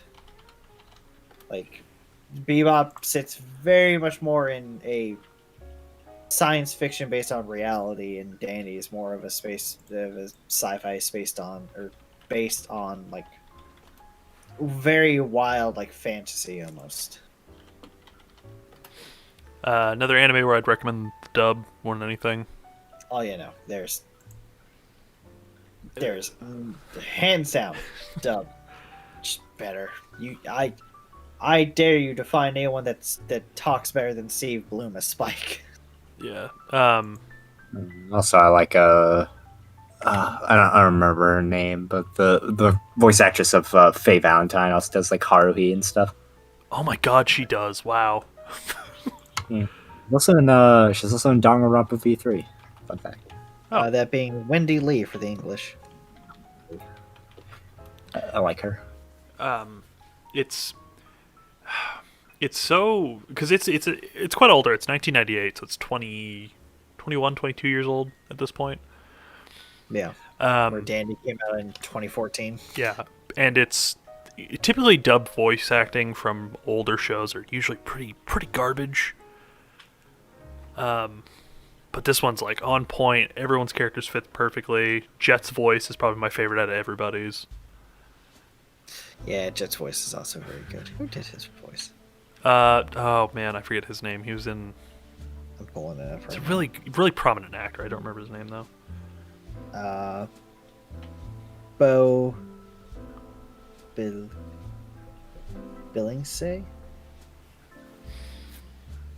He's been in a couple things.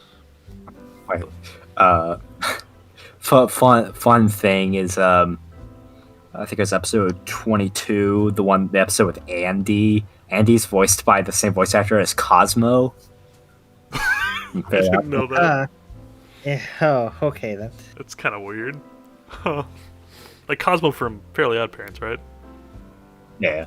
Okay, I had to be sure there wasn't like some other Cosmo I was forgetting. He also voiced other thing. I think he was the janitor in Ned's Declassified. Yeah, he was. He's also the dad in Fairly Odd Parents as well. And in the live action movie. We don't talk about that. I really love how they named Cowboy Bebop's episodes, because if you look at it, they're almost like song titles, like a jazz album. Yeah. Stray Dog Strut, Honky Tonk Woman, Gateway Shuffle, Heavy Metal Queen, you know. Yeah, I mean, the last episode is literally the name of the ending song. Yeah, the Real Folk Blues. Boogie Boogie Feng Shui. I love that episode title. I love that episode, actually. That is like my favorite Jet episode. Is this just called Bohemian Rhapsody? Yeah, episode 14. Alright. What episode? I like that. The Chess Master. It's a good episode. Very different take, and it's a different take on space too, where there are no aliens. It's all humans. It's like they settled across like the galaxy, and it's like very self-contained. I think it's just like our galaxy, and that's about it. Yeah. I do like that Earth is messed up, though. Yeah, because they're on Mars. Like, Mars is like a weird, both paradise and slums. Earth is like beyond fucked up. Yeah, It's like- because like the- even Spike is from Mars. They go to Mars a lot. They go to Ganymede a couple times, and then like they mention Pluto at some point. Yeah, they like it seems like they travel around everywhere, but they're very contained. Well, I like how they don't go that far, and then like even they still need like space gates to travel within this like in like a space opera-esque thing. It's like no distance at all, but to them it's still a big distance because you're still using a spaceship to travel within our local universe. Yeah. I mean, galaxy. Yeah. I love the visuals whenever they go through warp gates. Oh yeah, it's very early. I mean, it's early 3D CGI tech, but it's really well That's done. done really well. Yeah, the animation for Bebop, like, you can tell that's older, but it's like really well done old. Mm-hmm. there was definitely a lot of time and care put into this. Spike is based off of Bruce Lee, which is a very interesting person to base your character off of. And then Jarrett, you might know that, like, you might be able to correct me on this. The type of fighting style where you redirect punches and kicks, is that called dragon style? Oh, I think it is. Let me double check. I will get back to you on that. Okay, yeah, because Double check. because Spike does that a lot, where he'll like dodge and attack and then immediately follow up with a counter. There's a scene where he's fighting a dude with a mop or with like a broom. That I think is still my favorite fight scene in any anime. I didn't get that one because that's from the movie. Is that from the movie? Yeah, it is from the movie. I am so sad. I didn't watch the movie, so I haven't seen that scene. I've seen pictures of Spike with the mop. I know that it's from the movie. Wow, I'm really sad because I think I've now only seen a clip of that, and I love that fighting scene, but I have never watched. Oh, you've never seen the movie? I have not watched the movie. The movie is really good. I didn't really watch it either. It takes place at some point during the show, but it's definitely not at the end. It takes part like right before the finale. There is when it takes place. Oh yeah, it's theorized to be between episode 22 and 23 because it's still before the big shots ended. Yeah. But the movie is really good. A lot of really cool visuals in the movie, and they talk about like a lot of interesting concepts. Highly recommended. If you like Bebop, obviously go check it out. It's not one of the Gurren Lagann-esque where they just retell the story. It's its own little contained thing. I do like the way Spike fights. I almost did it. I was hoping to go this whole episode without doing it. I almost fucking did it right there.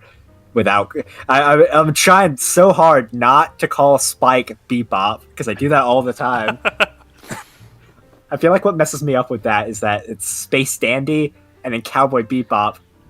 In Dandy's Dandy, Spike, but he's not Bebop. He's Spike. Spike's Beagle. But I like the episode when Spike tries to teach the one guy how to fight, and he does the Bruce Lee's flow like water thing, or be like water, and he just has this nice way of fluid way of fighting when he fights the guys on the shuttle. Yeah. But it looks like he's not even trying. I think he actually punches one guy while he's yawning. And waking up and he punches the guy. Yeah, he's very relaxed, and he embodies Bruce Lee's mentality of being relaxed and being like water pretty well.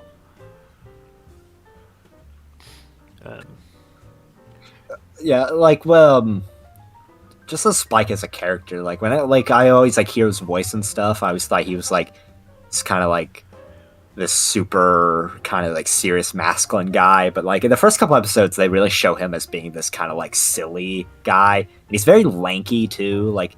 I feel in the opening, just with the way he does that little hop, his silhouette does a little hop, and he's just so lanky and thin. The music. The Bruce Lee fighting style is called Wing Chun. The what? Wing Chun is Bruce Lee's fighting style. Oh yeah, that's the one that they can't catch on. They used to not be able to catch on camera. That was my favorite. Small side tangent. In a lot of Bruce Lee's movies, they had to tell him to slow down because he was going so fast they couldn't catch it on camera. Love that. What a badass.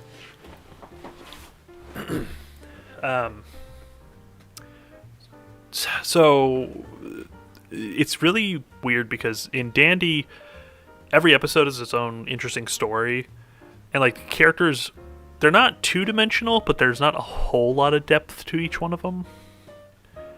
I feel like they're played very much off their exaggerated points. You find the thing and you exaggerate that. Scarlet's lonely, Dandy is, but then you have moments when they're you see that there is a person. Yeah. Where Bebop is very different, where it's episode to episode doesn't really matter, but it's their pasts and who they are that is really the whole story and moving everything forward. Somebody pointed out Spike does not move the plot forward until the finale. He is actively being passive the entire time until he's like, I have to go deal with this now. Yeah, I watched a video on it, and it's like I didn't really realize that. It's that like the plot never advances until Vicious shows up. Like anytime Vicious shows up, the plot happens. But like Spike never does the plot himself because he doesn't want to. He's weirdly stuck in this like limbo of being depressed and not wanting to be alive, but not wanting to die either. They're all very complex characters, and that they all deal with the past and all this other stuff in very different ways. I didn't realize how early they allude to Faye's whole backstory. Like it's immediate when she gets captured by the casino guys. Oh yeah, with her debt. Yeah, because they're like, oh, you'd be... Well, that, plus they were like, oh yeah, legends of you'd be 200 years old by now. Kind of weird throwaway line, but yeah.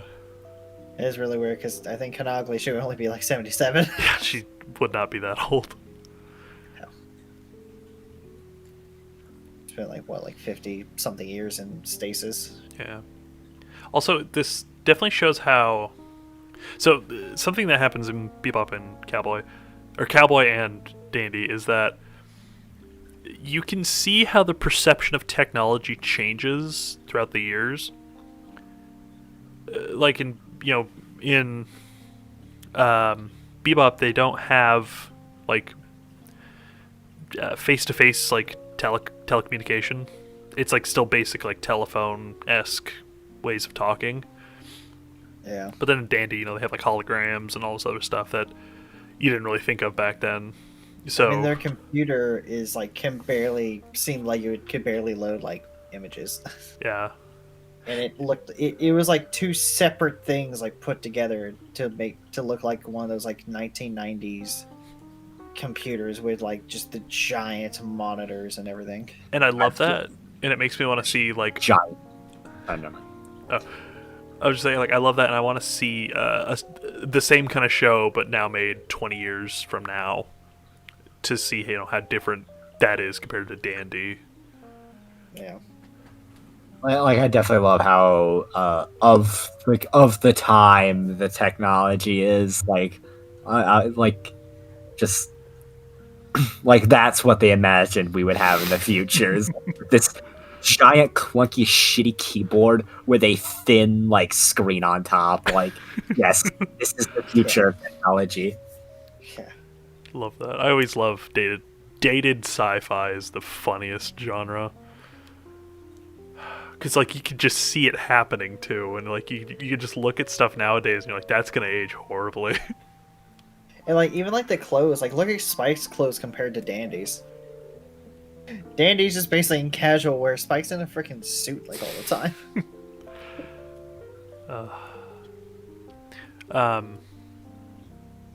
So, let's briefly touch on some of the characters of Bebop. And I guess their pasts, because it would be injustice to do them that way. We'll start out with Ed, just because Ed has the easiest to get through. The whole thing with like Ed trying to find her father, well, finding her father and realizing that he doesn't care is a very, very strange and kind of almost sad moment for that character, because the character is very silly and carefree for the entire show. Yeah. But then just like the moment an asteroid hits and the dad leaves, she just kind of realized like, fuck, he doesn't care. Like that's why, he abandoned me. So it's like I'm not entirely sure if I'm supposed to take Ed's dad like as as a silly character or a sad character, because he's like oh yeah, because they get along really well, but then he's just like, oh yeah, I just left her at a daycare like a long time ago and forgot about her, and I just remembered her like now, and then he just like runs off when a meteor hits. I'm just like, I'm not really sure how to exactly take this character. Yeah, it was definitely like a flash of lightning. Like he was in and out and gone, and then that was it. Yeah, it's bad. Very strange, very short story of just your father not caring about you, but that's pretty much it. Like, Ed doesn't really have that many more troubles aside from that, compared to everyone else, I should say, at least. Yeah, it's not even like that's really like that. Just kind of comes in the end. Like Yeah. it's like whole thing is never really there. Like it just joins the Bebop crew because she's essentially just bored.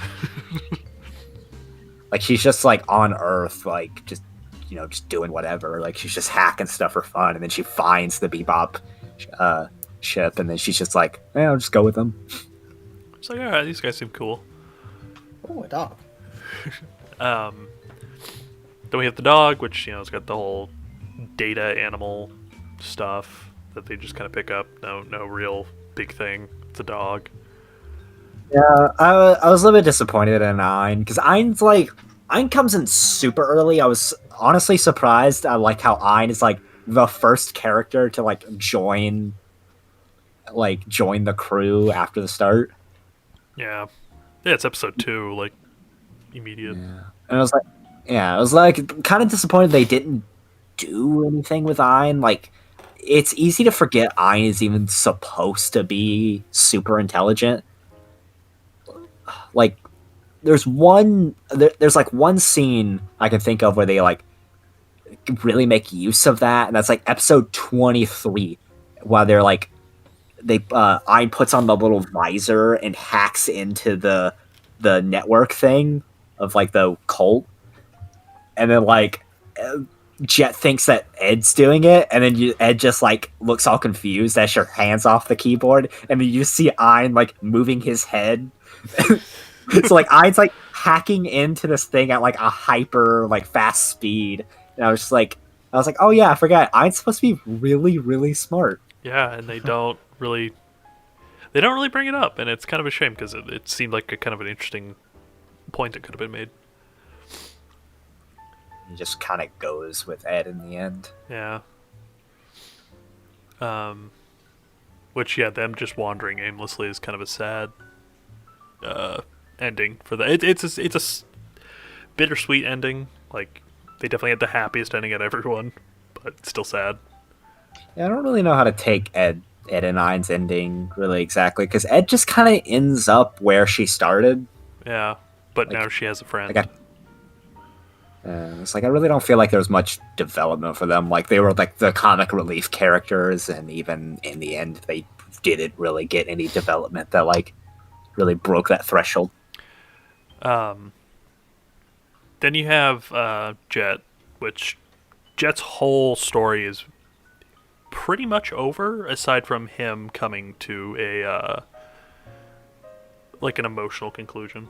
So Jet's, his whole thing is he just hasn't come to get closure. He's still holding on to the past, and there's a lot of symbolism with him as locket or watch. What was it? It was a pocket watch that doesn't work anymore. Yeah, and that's it's got a lot of symbolism in it. And it's very very interesting, and you're catching the tail end of his story. Versus some other characters are just in the middle of theirs. Yeah, it was I love how it's all with their past, but it's all different. Spike's past is kind of coming back to haunt him. Jet is kind of Jet's past has already happened, but he's just kind of dealing with a little bit of the kind of getting closure, and Faye's specifically trying to find her own. Mm-hmm. Jet's definitely my favorite character. Yeah. Oh yeah, no, I love Jet. Super cool cyborg man, ex-cop. And, he's just the most straight man of everything, really. And it's when everything's all said and done, he definitely has the saddest ending because he's just again lost everything he cares about. And it's not. And what's weird is technically speaking, spoiler, Spike isn't technically dead. They never confirm it, and even the writer says he's I haven't confirmed or denied it, which I think is, I don't know. I think that's mad BS because they even set up a concept that straight up is a symbolic way of showing that he died, but then they're like, but maybe he didn't. I was like, then what's the point of the star? Yeah, it should have just been him dying. But I mean, like, Faye's still alive. She doesn't have a place to call home, so she could always go back to the Bebop. Ed 9 could always go back. They probably won't, but I mean, there's always that opportunity for them. Yeah, it's kind of weird that there's like not a whole lot of there's not like any closure to any of the characters' stories. Well, I mean, there's closure for Jet. Because he got his ending, he found everything out, but he's lost everyone else in his life. Yeah, that's what I'm saying. Is like there's almost no closure to Jet because he, like Ed, he kind of just ends where he started. Yeah. Like even less than where he started the beginning of the series. He starts before how he started the series, where he it's just like doesn't really have anybody. Like maybe Faye's still with him. Like I don't know. Like we don't even get that closure of like what if Faye and Jet just still hang out. Yeah, because I mean, I'm assuming Faye went back to the Bebop after she laid in the ground for like a couple hours. She built like a stick hut where her house was.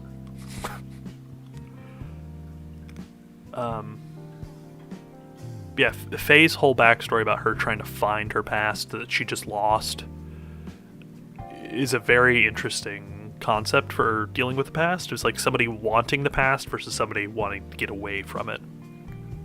Yeah, I love her episode. Oh God, what was her episodes called? The ones where she like meets the con man and everything is trying to rediscover her past that way. Jupiter Jazz? No. Fake lanes out the crew safe. No, that's definitely not it. Never mind. I just say like it's not like a whole lot of scenes that I thought were like My Funny that I Valentine. got. Yeah, My Funny Valentine was the name of it. There's not a whole lot of scenes I thought were like super emotional. There were two, and one of them was her watching the beta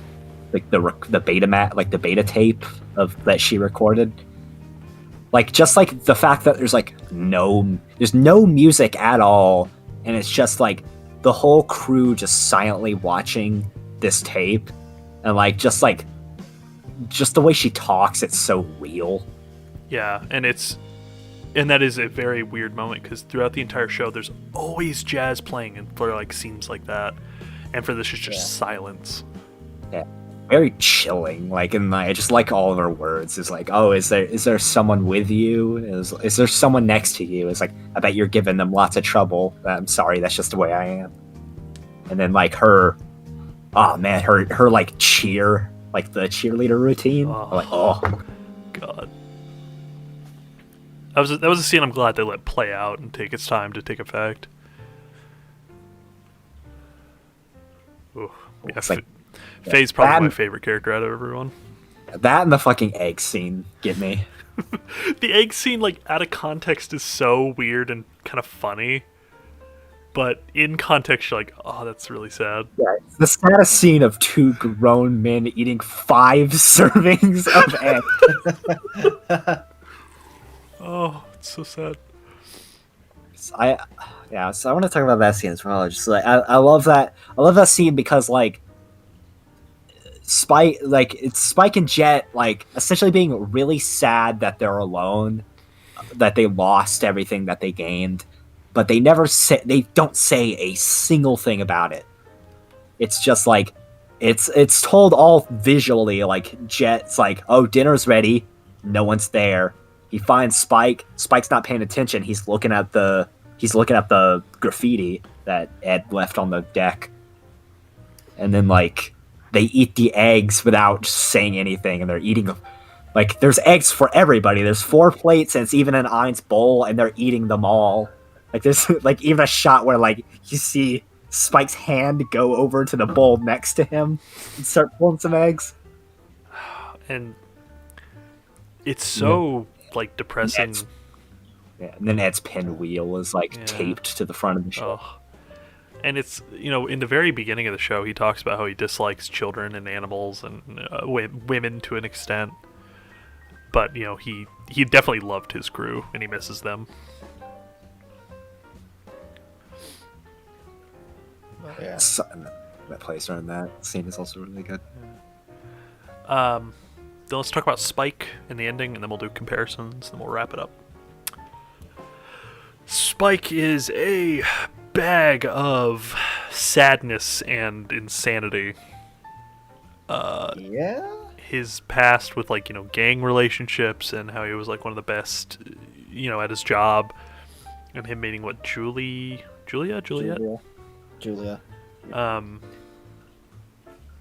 That was really interesting because I watched something where they were kind of pointing out how he was, he loved Juliet, but that wasn't the reason. That's not the reason why he is who he is today. It's just part of the reason. It was a turning point in his life, and it's where part of him died and a new part of him was born. But then when she died, that part of him that was born died and a new part of him was created. So he is so different he's so far removed from how he used to be, and it's very jarring for him, it seems. Yeah, I love how his whole thing of he died once already. Yeah. It's a lot of cool things. It's a scene I like where where the first time he fights Vicious, he says something about dying, he lost all of his blood or something, and then Vicious just yells, "Then why won't you die?" Spike's non-caring for life is a very interesting character concept because it just seems like he's being cool and aloof, but in reality it's almost like he doesn't care if he dies or not.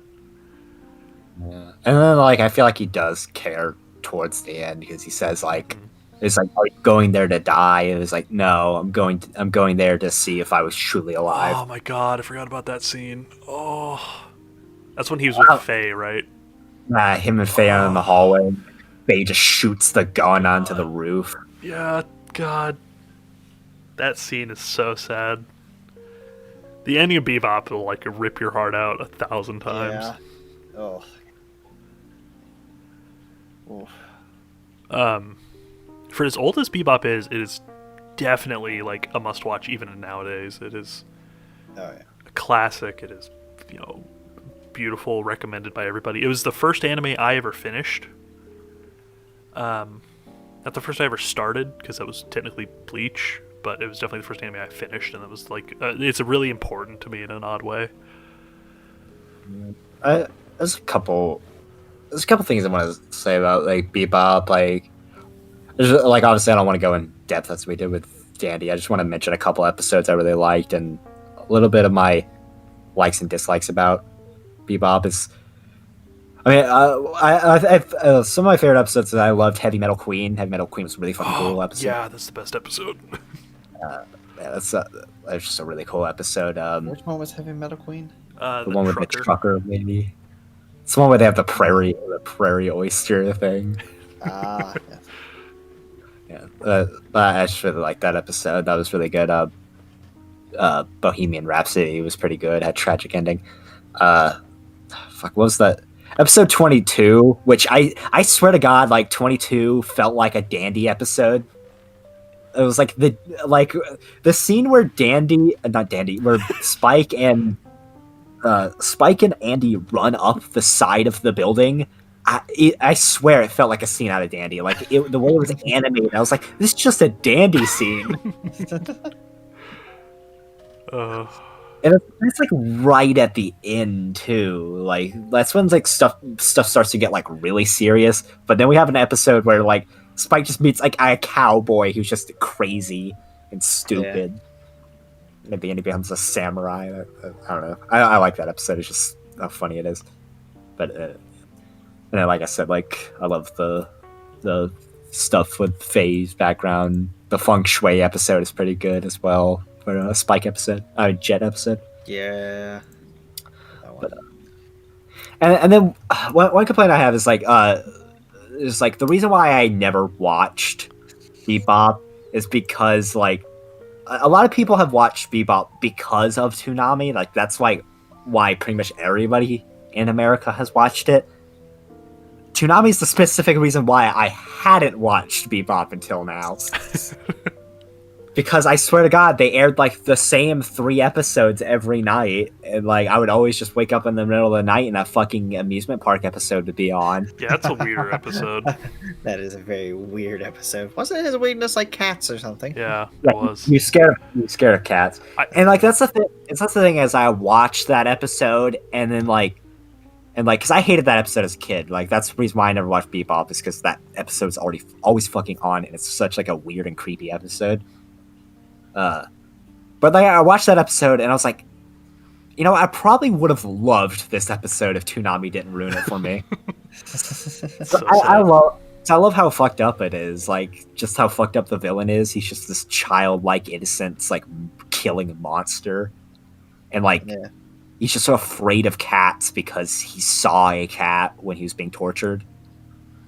And then as he cries for his mommy as like an animatronic steps on him. Oh yeah, I forgot about that. Yeah.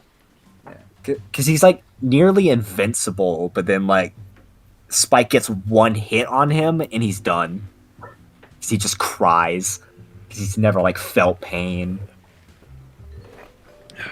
It's quite interesting. And then some like gripes with the show as a whole. It was like I feel like they rely way too much on coincidence of characters running into each other, despite the fact that the whole story is set across the galaxy. Yeah. Like towards the end, like Faye like literally coincidentally runs into Julia, and that furthers the plot, and for no reason. Yeah, it's the whole principle of it. Coincidence should get you into trouble, not out of trouble. And same kind of thing with like plot. It's like, you running into somebody important should not be a good thing. It just happens like way too much for the way the universe, like the setting is. And I do have to say, I don't understand Vicious's deal. Like I know he wanted to take over the syndicate. I don't know his motives. I didn't understand them. Murdering everyone. It's like I know he wanted to lead the syndicate. I don't know why he hated Spike. I don't know why he wanted to kill Spike. I think it was because he turned on. I mean, he didn't even turn on. He just kind of left. He left, and then he specifically wanted Julia to kill him. Like none of it made sense to me. It's kind of weird. I didn't really like it. I thought Vicious was cool. I liked his. I respect a man who uses a sword in the fucking 2071 or whatever year it's set in.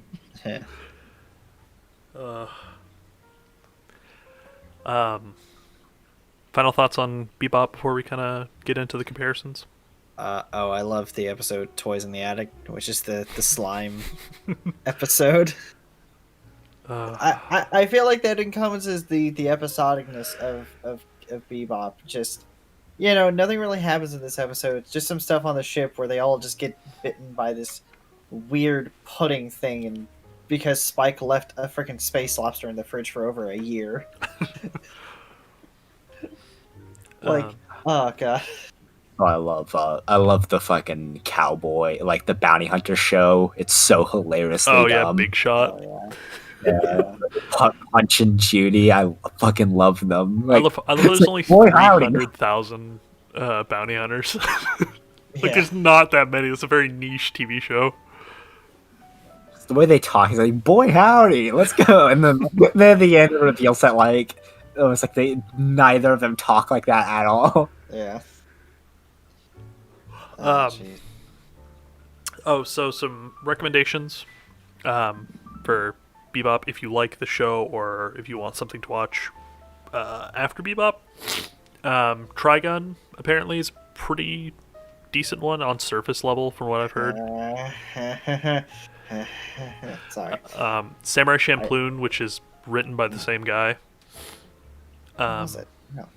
Yeah. Their shows always had a very similar feel to me. Yeah, I've heard of them being compared to as like sibling shows, where they're also Samurai Champloo. It's old style samurais, but the music is like hip hop. It's kind of a cool thing. It's like futuristic spaceships with jazz, samurais with hip hop. Kind of cool. Black Lagoon and Darker Than Black. Never heard of that. Neither have I until fairly recently. I was looking at some like people like recommending shows if you like Cowboy Bebop, and that was some of them. Yeah. Also, just check out that guy. Check out that director's whole like just thing. Like Yeah. check out Shampoo. Check out Dan. Like if you've seen Dan, if you haven't seen Dandy, watch Dandy. If you've seen Dandy and haven't seen Bebop, watch Bebop. I can't really specifically recommend Carol and Tuesday because I haven't seen it, but it's the fact it's by the same guy. I imagine it's probably good. All I know is that it's a music in it. But it's also sci-fi. It has Wulongs in it. And then for Dandy recommendations, just comedy in general, space. If you like the comedy of Cowboy Bebop, then you would like Dandy a lot. Probably one of the funniest animes I've honestly watched. It's just the jokes flow very well.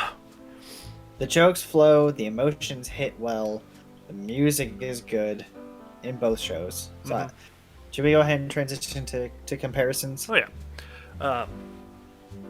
Universes first? Yeah, I know we briefly touch on this. Yeah, so the universe is very interesting because it's two takes on how the future would be. Is like if we discover aliens and we're not the smartest beings out there, or if we are the smartest beings out there and we haven't found any aliens yet. I like the juxtaposition. Dandy, very bright, colorful world full of variety, and just very vast open space. Bebop, vast open space, really gritty though. Everything really gritty, very like realistic. Shitty cities and yeah, like everything's somehow run down, even though it's the future. Yeah, it's like everything. It's all bright and shiny.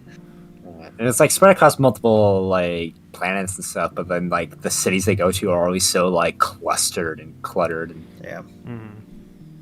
Except for Earth, because I love the fact that Earth is like it's just for years have been like under bombardment by the fucking like meteorites. Main characters, very similar but very different.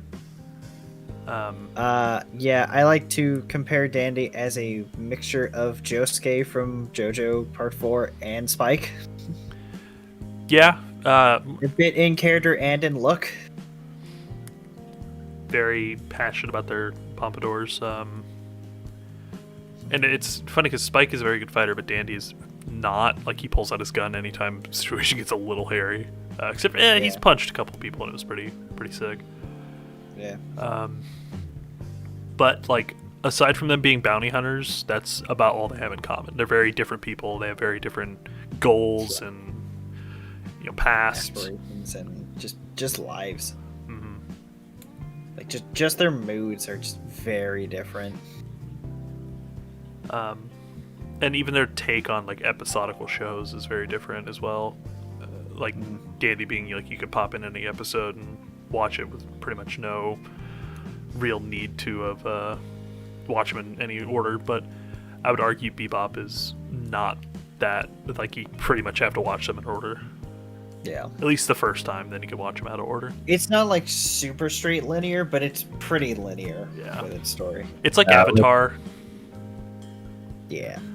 Dandy's stuff kind of comes like right at the end, while Bebop kind of weaves its story throughout.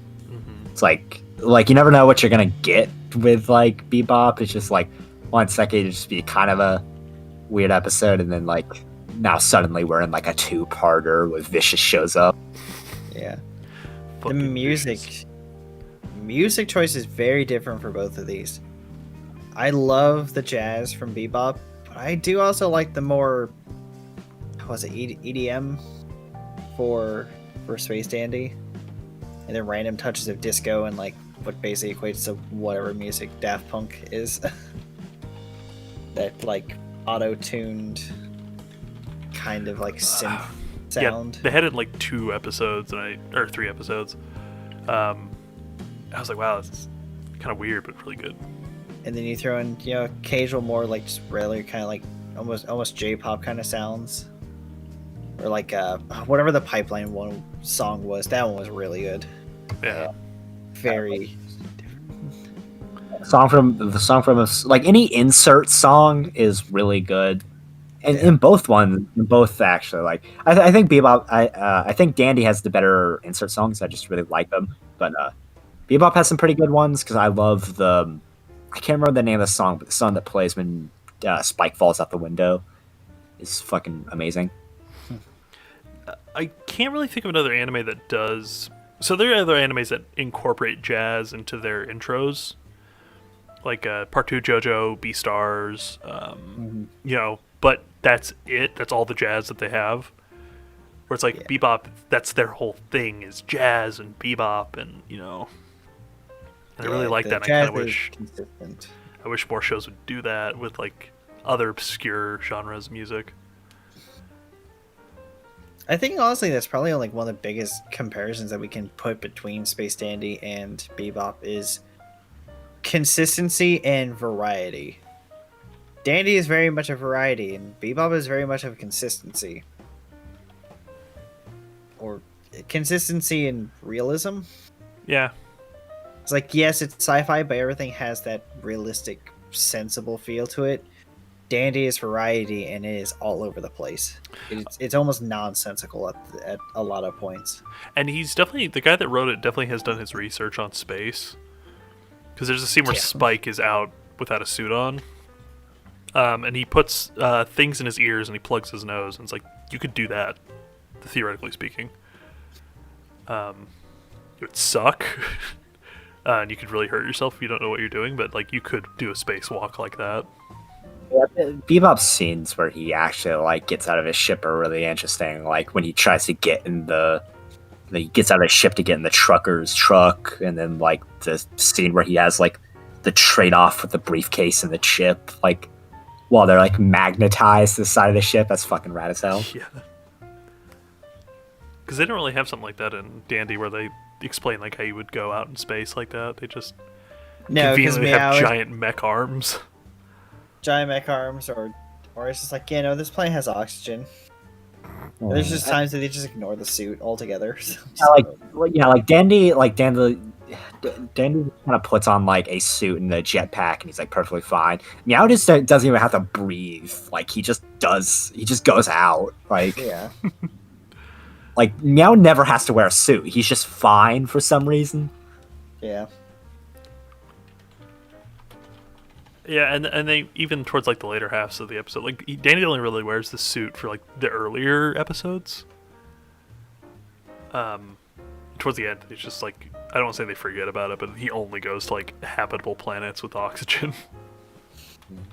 So I love, I know like at some point you mentioned that like the little Ahoy's mech thing kind of looked like it was like 50s kind of thing or whatever. Yeah, like almost like a monster movie.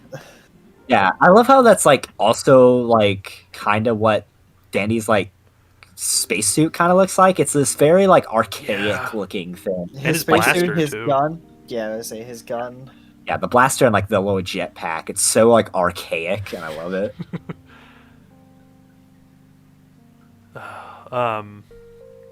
The designs for the spaceships in both are very similar. Like you could probably see the Bebop in Dandy and vice versa. Like, I don't want to talk about the ships. Like I love the Aloha Oi. I love how like clean and kind of pristine it is, and it has Dandy flair with like some of like the tacky furniture and the fucking like hula girl painted on the side of the ship. But then like the Bebop is real and dirty and full of like garbage, and it was an old fishing ship. Yeah, that's my favorite. That's my favorite thing is like each character's like ship they describe what it is. Like the Bebop is a fishing ship, the Spike's ship is a racer. I think Jets is also like a boat, is like also a fishing thing. It's like a hauler or something like that. Yeah, and then like I forget what phase is, but it's like something meant to like move stuff with those like arms. Yeah, and it's her ship is very clean too, compared to everyone else's ship. Like not a lot of dings or scratches on it compared to Spike's little zoomer. Also, speaking of ships, I love when they fucking when they build the fucking space shuttle and bring it and launch the space shuttle. But we watch it horizontally too, which is like the most bonkers thing. In which one? The episode where Spike goes to get his like ship fixed, and then like he at the mechanic who built the ship, and then like Oh yeah. they're doing something, and then he launches a remake of like a space shuttle. I think it's a real space shuttle too. Like it was a real space shuttle that existed, and then they launch it by like going horizontally and then just going up like you would launch a plane. And that's got a great Spike moment where he's just like, where one guy's like yelling, like Miles is yelling, we're gonna die, and then like Spike's like, whatever happens, happens. How could you be so calm in this? Yeah, Spike's very level-headed, and it's funny. Spike is very level-headed, but he has his moments of being impatient. But Danny's quite opposite, where he's very impatient, but has his moments where he's like, "Yeah, cool, it's whatever, let's chill," you know. Yeah. Definitely very opposite character. Yeah. Intros, outros. Tank, Oh yeah, by By far the the most sequence. iconic, one of the most iconic anime songs. oh yeah. I take it back. The most iconic anime song that's not a meme. Yeah. Because I mean, like, you know, Cruel Angel's Thesis, great song, but it's like it's kind of been memed on a bit. But like Tank, everyone has like this weird mutual respect for Tank. Yeah. Yeah, it's like that's the thing. Is like I don't have any sort of nostalgia for Cowboy Bebop and Tank, but I just like Tank because it's a really fucking good song. Like Yeah. no nostalgia, baby. It's just a great song that I love. And then I do have nostalgia for Viva La Vida. What is it? Viva Namida. FIFA Libby. Fuck. Yeah, I was say Viva La Vida. It's the fucking. Even Mia or whatever it is for dandies. Yeah, I do have a nostalgia for that. Like that song is like important to me now. Da-da-da, da-da-da. Whatever that part is, I feel like I've heard that before, but I don't know from what. Viva Namida. Yeah, but it's just a fucking great song. I love it. I love the album art for it, where it's just like Dandy singing next to the guy who sings the song. That's awesome. Yeah. A lot of And- really cool symbolism too in Dandy's opening. I mean, it's not like heavy symbolism, but it's like, you know, it's him reaching for a star that he can't quite grab, and you know, it's like showing him being important and like this kind of figure in the universe. it's just like a lot of good shots in it. Like I love when he like flicks the star and it scatters. I love the silhouette of him like hunched over, like walking forward. I also really do like Tank's visuals. Like I love like a lot of like the weird silhouettes, and I've been meaning to look for it, and I wonder, like, I want to know if I can find this. I specifically want a looping GIF of Jet running in the Tank opening. I don't know why it's so funny to me. Like Jet's run cycle cracks me up. Yeah, it's a little peculiar.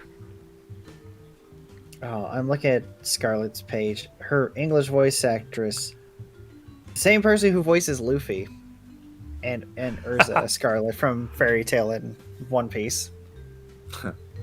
That's funny. Also, she is meant to slightly resemble Jessie from Pokemon. I knew it.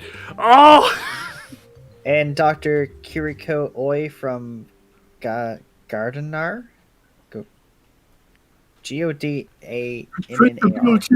Jesse. Yeah, I had a slight thought. I'm like, yeah, but no. Huh?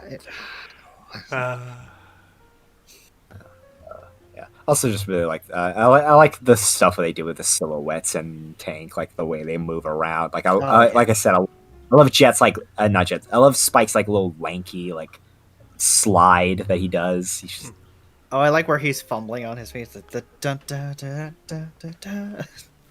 It's just him falling over. Yeah, everyone's doing like weird poses and like kicks and stuff throughout the entire. It's a very unique intro, Yeah. but I don't actually. I'll go on record. I don't like the outro Bebop. Same. I skipped it like every time. I It's- watched like Oh, you one don't like every you don't time. like real folk blues? It's too. Yeah, like Slow? meaning behind it. No, it's not too slow. It's too jarring. I mean, jazz is all about taking your time and going at your own pace. That song is not like that, and it doesn't seem to fit to the tone of the rest of the show. It's like it's even called blues, but is it like it's not, not really blues. blues? It It's doesn't have the blues feel to it. It's just a just sad like it's just like song. yeah, it's just a sad song. Like, and the visuals are just like just Spike's backstory. Like, it's a lot of reused shots too. Like they use those shots a lot. yeah, and like Spike's in the very first scene, you see those shots, and then they reuse it in the very first scene of the first episode. Then they use it in the finale for everything else. Anthony, when we were talking about episode 7 of Space Dandy, the racing one, did you bring up Wacky Racer? Yeah. Oh, the car that Honey drives, which is for Team Boobies, she drives a pink vehicle with appendages.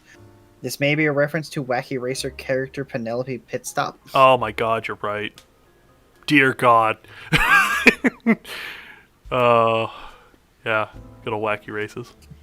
Dick Dastardly. Dick with a D. Duh, duh, duh, dick. God, if you haven't seen Scoob, don't watch it.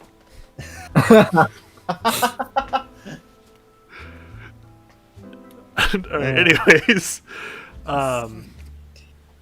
But the so the intro for Dandy, it's really good. I like how it's, for the most of it, it starts out with the narration of him talking about like the intro that we did for Dandy, and then it transitions, not immediately, because for what I was watching at least, it started out with just that, and then like a generic opening, and like episode like 4 or 5, it started with like the actual opening. Yeah, that's something weird that the dub did. Is that the dub for the first couple episodes they didn't use the opening, and then they started using it, and then they didn't use the ending at all. Yeah, apparently there was an ending that we never got. Like the only ending Oh. I had was just music. Yeah, I could talk Credits. because it's a really good song. yeah. So After, now I want to hear the ending song. we'll have to listen to it. Link in the description. It's really good. It's a song called like something Dimension X, and I love there's a lot I like about it. Like one, I just love the singing and stuff, because it's like this girl talking to Dandy, and she's like, "Hi, Dandy," and then she like responds to herself as like, "Hello." It's like, how are you doing? And then a lot of the lyrics she says is like, "Hey, Everett," and it's an interesting thing because Everett is the guy who proposed the theory of multiple dimensions. So it's like her singing to Everett, the guy who did that. Oh, also, on somewhat of a side note, did you guys hear that recently we've kind of discovered evidence of another dimension? No. Yeah, they found like some weird snow on like a planet far away, and that kind of proves it's other dimensional theories somehow. Interesting. I'm definitely butchering this, but I just thought it was kind of interesting. But in that ending, there's also like a really good part where the singer's like, says like 1 dimension, 2 dimension, 3 dimension, and it's like it starts as a line, becomes a square, then becomes a cube, and then like dandies start just flying out of all of the sides of the cubes. So like definitely the ending was hinting at the whole like Dandy exists in like all these universe things, like since the beginning. Huh. Yeah, I like how in the intro they have like all the characters that we're pretty much gonna see off to the sides at some of the points. It's just like it'll be like Danny, and just like there's like girls and other people like scrolling on the left side, and then they flip to him and they're on the right side. And like, if you look, you just start seeing like, okay, yeah, no, I've seen that character now, seen that character now. It's so much work, but honestly speaking, not enough shows do it, where I love when they change the intros to add characters that we've seen. Yeah. Like I can't remember many that have done that. I know some have, but I don't remember off the top of my head. But more shows should do that because it's always sick. Yeah. Yeah. Yeah, it's just kind of funny that they put like all of like essentially like every character is in that opening, like even characters that like only exist in like one episode or even like a background character in one episode, like that doesn't even get any dialogue. Like they show a lot of characters in that. Yeah. Yeah. There's also that promotional art of Dandy that they use in some things where it's like Dandy's like face close up the screen and then behind him is like every side character just flying through the air. Which I love that shot because you can like see a lot of characters in it. Like you can even see the girl from Companion is a Merrywagon Space Baby. She's like flying on the penguin. Nice. I didn't know that. Yeah. Any final thoughts on anything? I don't know. I have a hot take, and that's it's like and that's that I think that Dandy is criminally underrated, and I think Bebop is overrated. Like Bebop's good. Just didn't think it was that good. It's definitely a nostalgia thing. I think that their popularities have a big thing to do with the time that they came out in. I'd have to agree with you on that. Where if Bebop was to come out nowadays, I don't think it would be nearly as big. I think it'd be about the same like amount as Dandy is. It's like that's what I think. It's like Dandy kind of like died out just because of its unfortunate like place in time, but then Bebop just forever lives on because of Toonami. Yeah. Toonami definitely boosted Bebop's popularity beyond all reason because it was, I mean, it's the reason I saw it and it's the reason a lot of people saw it. Plus, Spike was voiced by the Toonami guy, so. Yeah. I say Toonami was a lot of the reasons why I started seeing anime than Adult Swim. So it's, I'll give you the fact where it's yes out of its place in time. There are more equals in popularity, but because Cowboy Bebop came so early and such a vital point in a lot of people's lives, it has gained the popularity that it has. And I will agree that Dandy is criminally underrated. Absolutely. Because like I was going in, it's like, all right, I don't think it's gonna be another Inferno cop for me where I'm not gonna like it, but I'm like, it may not be that great. I'm coming out of it. I love the show. I absolutely love the show. This is one of my favorites. Hands down. I had a good time from start to finish. Yeah. Never once did I not want to stop watching. And it's nice because if you're picky about like, oh man, I don't like serious animes, watch Dandy. Oh man, I don't like comedy animes, watch Bebop. Yeah. You got your choices here, and they're very similar in the areas that they're not different. That was a very like bad sentence, fit each but other's opposite niche. yes. Yeah, and like in each one will then ease you into the other one. Yeah. It's like if you prefer comedy, Dandy can ease you into the serious stuff, and then if you prefer drama, Bebop can ease you into that comedy. Man, I can't believe it's already been 6 years since Dandy happened. Yeah. Like I'm so nostalgic for Dandy. And it's been, God, how many years since Bebop originally aired? 22-ish. Yeah, 22. It came out in 1998. 98. It came out 2 years after I was born. Yeah. Oh boy. And it was dubbed in America in 2001. Oh, you know what? That makes sense, but still. Oh man. It's still old as hell. Which is crazy because like everyone, like a lot of the community, like anime community, is just like, the dub is better, but the dub came so much later after the sub. And then the Dandy dub came before it.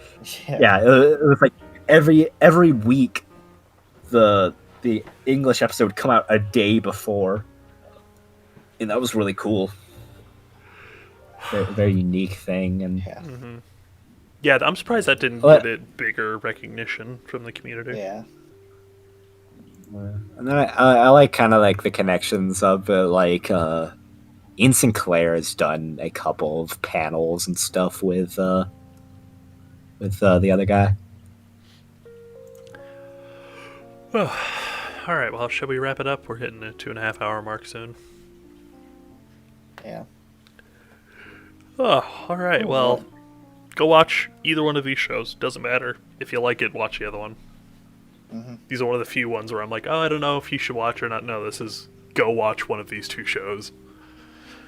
It's the fact I'm expecting most people who have seen Bebop and not Dandy just watch Dandy. It's good. Yeah. It's really It's good. crass and insane and crazy, but it's also very touching and awesome. Yeah. Yeah. All right. Thank you for joining us. You can find links and everything in the link dump, along with our Twitters and other social medias if you feel like following us. As always, we post twice a month. We'll occasionally have a special episode. Be sure to stick around for that. Next week, be sure to join us, for we'll be talking about filler episodes.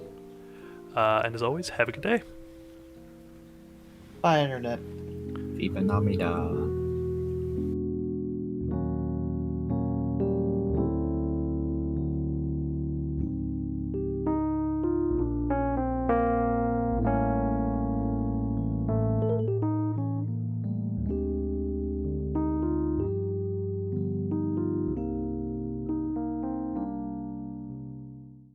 Started Dr. Jill. Start. B. A bee. A B. There's a B, Dr. Jill. No. Yeah.